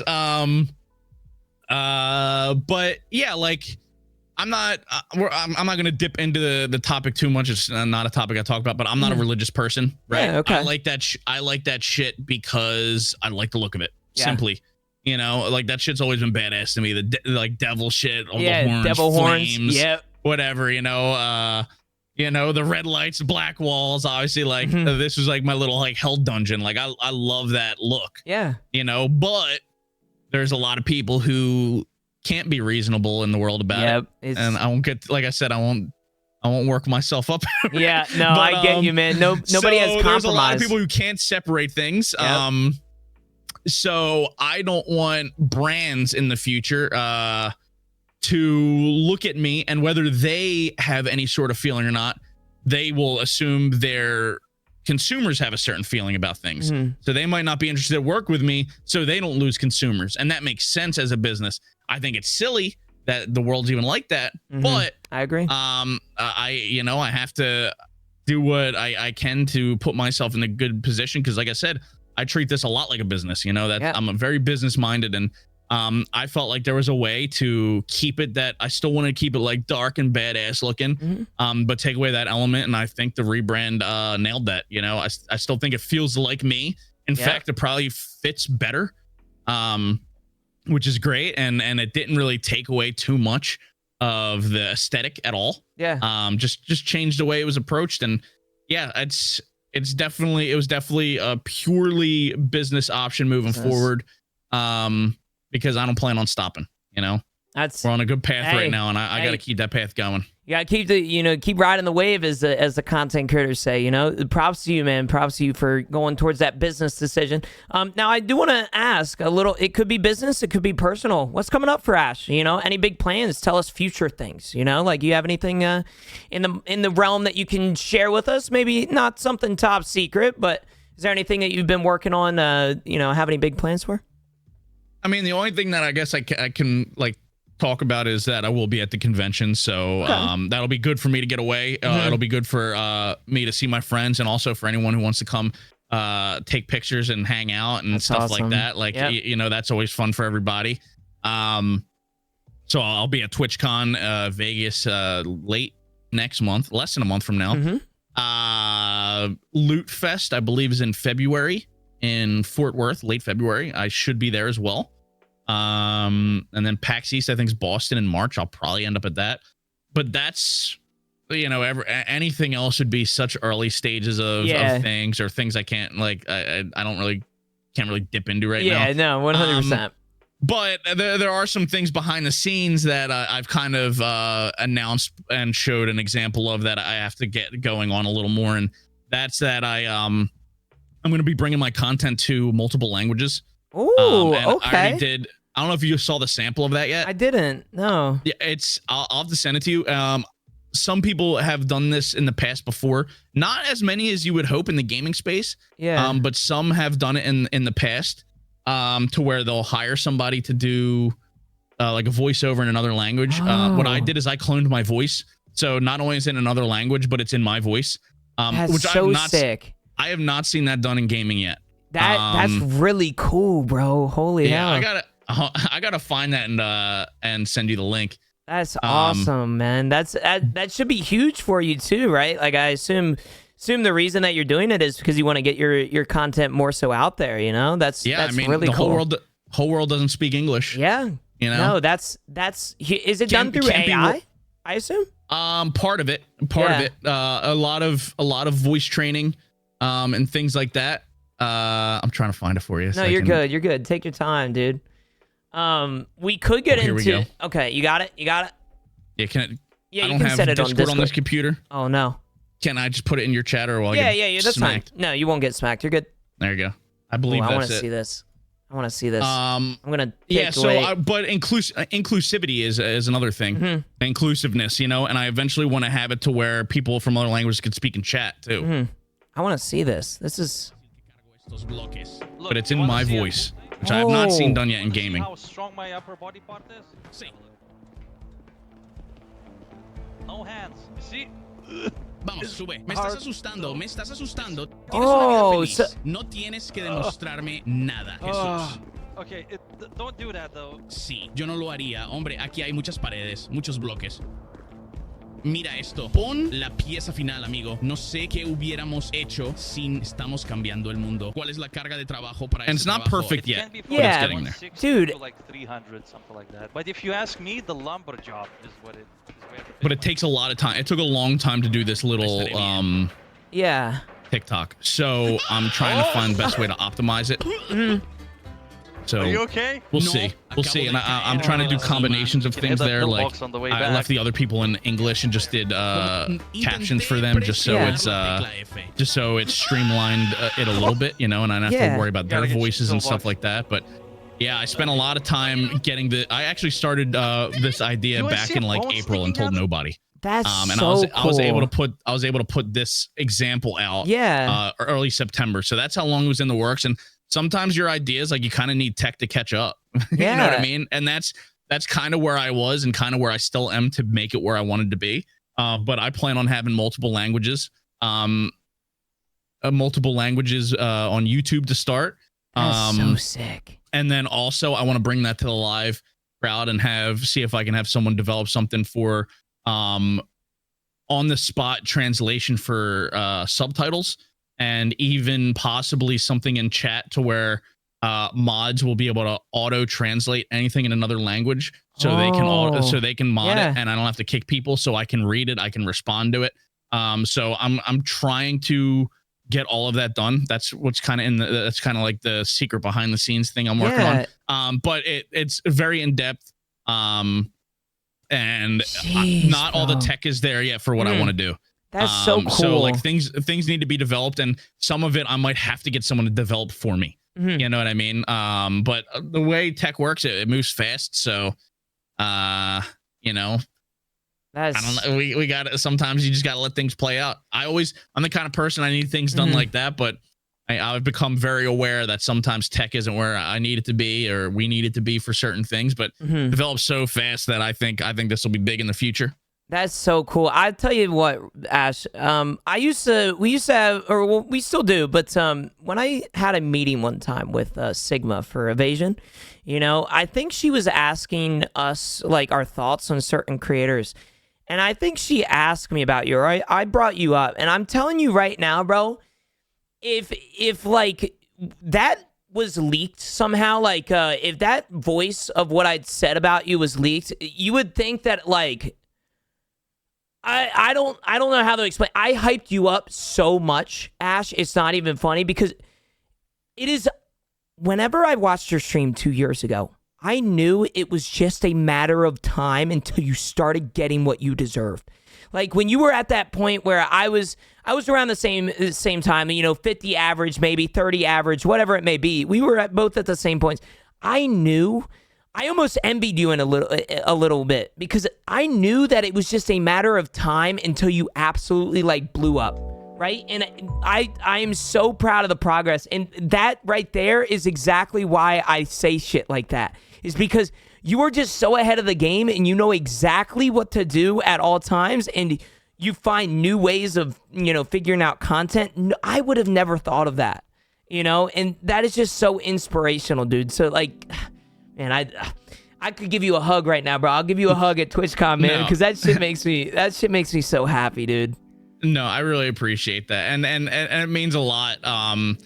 And I love that that's kind of a thing. It feels really good and validating as well, because I feel like a lot of people got the wrong idea with the stuff I do, you know, and like on the surface, people think like, oh, loud guy, funny, right? But like in reality, I'm actually a pretty smart person, and there's a lot of thought that goes into a lot of things I do, and it's starting to be noticed, and that means the world to me. That's awesome. So I really appreciate you saying that, and I appreciate anybody else who says stuff like that, and there's tactics to a lot of things I do, and reasons why, and if there's not a reason why, I'll figure out a reason why, or a reason why to change something.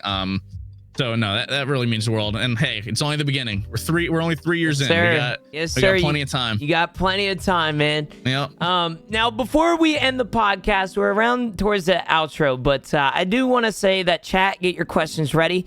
I know a lot of you guys probably have some questions for Ash. If not, that's okay too. But I wanted to introduce a new section. Now, I've never done this for any of the other creators. We're going to do a section called speed questions. So just answer this. You can answer it as fast as you want. Just don't go into detail about it. You know, it's just like one of those things. Like, what's your favorite color? You know, like that's one of the questions. You know, what's your favorite color? Red? Black. Black? That's fair. Dream vacation? I don't know. Or should I say beach or woods? Or like beach or a cabin? Cabin. Cabin? I agree with that. If you could live for views though, like Italy would be cool. You know? Yeah, dude. Dream. If you could live anywhere, where would you live? Philadelphia, baby. Oh, man, I don't like that answer. I'm gonna be honest with you. I've been in Philly way too many times. Oh man. Favorite animal? Duck. Duck.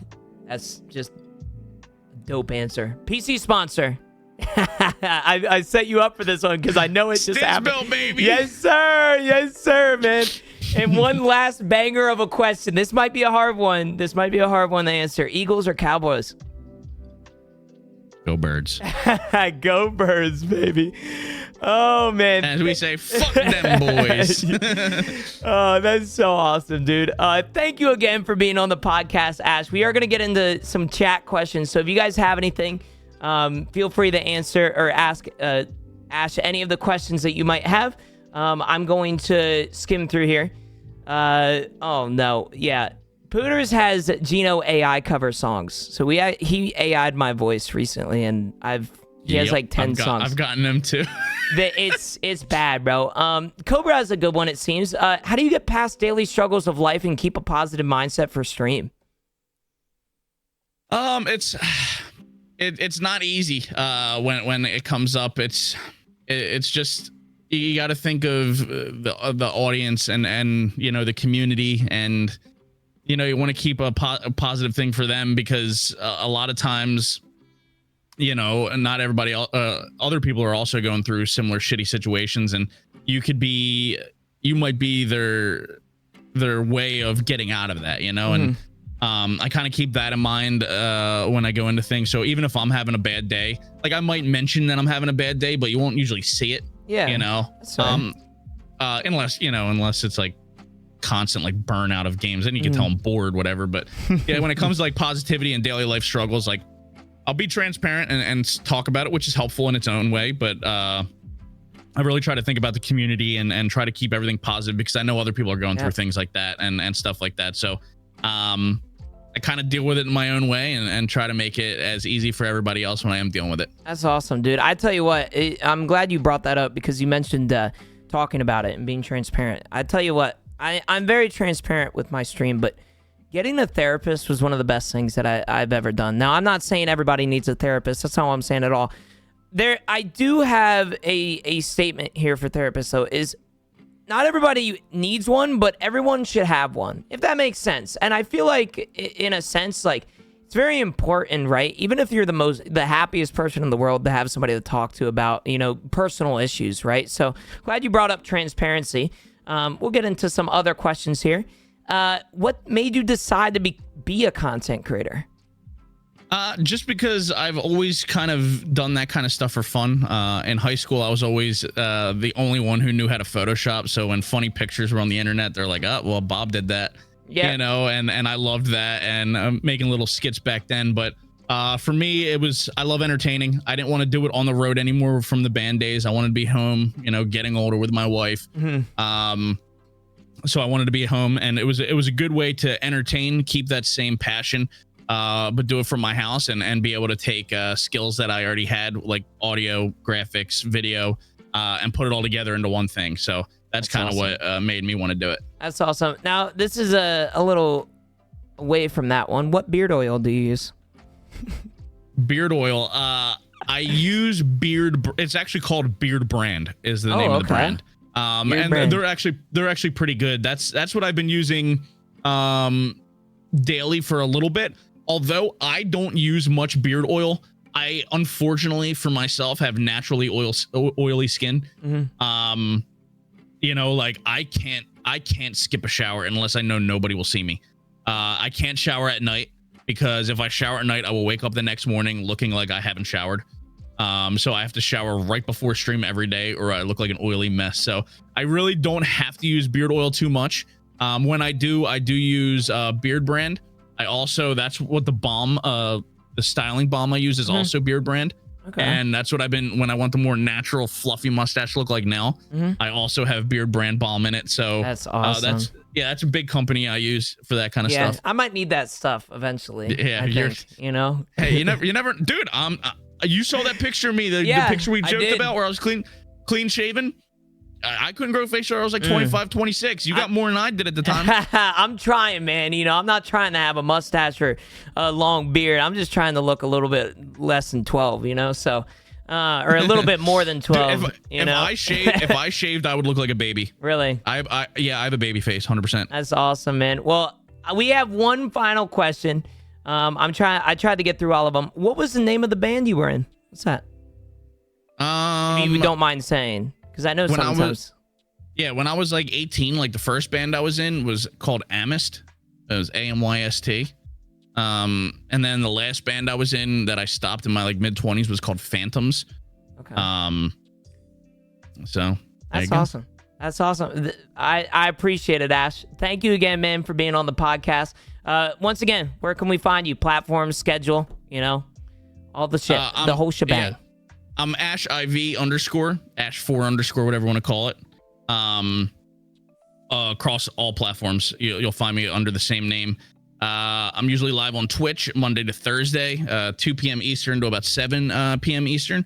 2 YouTube videos a week, 4 to 5 TikToks a week. Yes, sir. So I'm everywhere. I'm everywhere. Hell, I even have a single on Spotify. Let's go, dude. Everywhere, man. Yeah. Oh God. One final question. How was the coffee? I enjoyed mine. How was yours? It's probably gone. Yeah, mine's gone as well. It's way gone. Oh, look, there's some coffee grounds at the bottom. It's probably from the coffee Armageddon I had this morning. I run into those all the time. Don't worry, man. Ash, thank you again, man. Thanks for being a longtime friend of mine. Thanks for coming on the podcast. I hope you enjoyed it. I'm actually going to be sending you a little like questionnaire afterwards, so don't be too concerned about that. But I appreciate you, man. Sounds good, buddy. Thank you so much for coming on, man. Thanks for having me. Hey, it was fun. Hey, it was fun, man. I appreciate you a lot, dog. Have a good rest of your day. I'm sure I'll see you soon. Yes, sir. Yes, sir. Peace. Chat. Let's go, baby. We love Ash, man. Hey, one last thing before we leave. I hope you guys enjoyed the podcast. Thank you guys so much for watching episode 6 of Coffee with Genooo. I would like to point out, don't forget to check out the new Genooo Twitter, Coffee with Genooo Twitter. It is Coffee with Genooo with 1 O on Twitter, and the brand new Support This Podcast feature on Spotify. If you would like to chip into a great cause, I would say, you know, help me out, help pay some bills. You don't have to. It's not needed, but there is a new Support This Podcast feature on Spotify. You don't have to give anything at all, but it is there if you would like to support the podcast. And with that being said, stay safe, stay caffeinated, and I love you. Peace.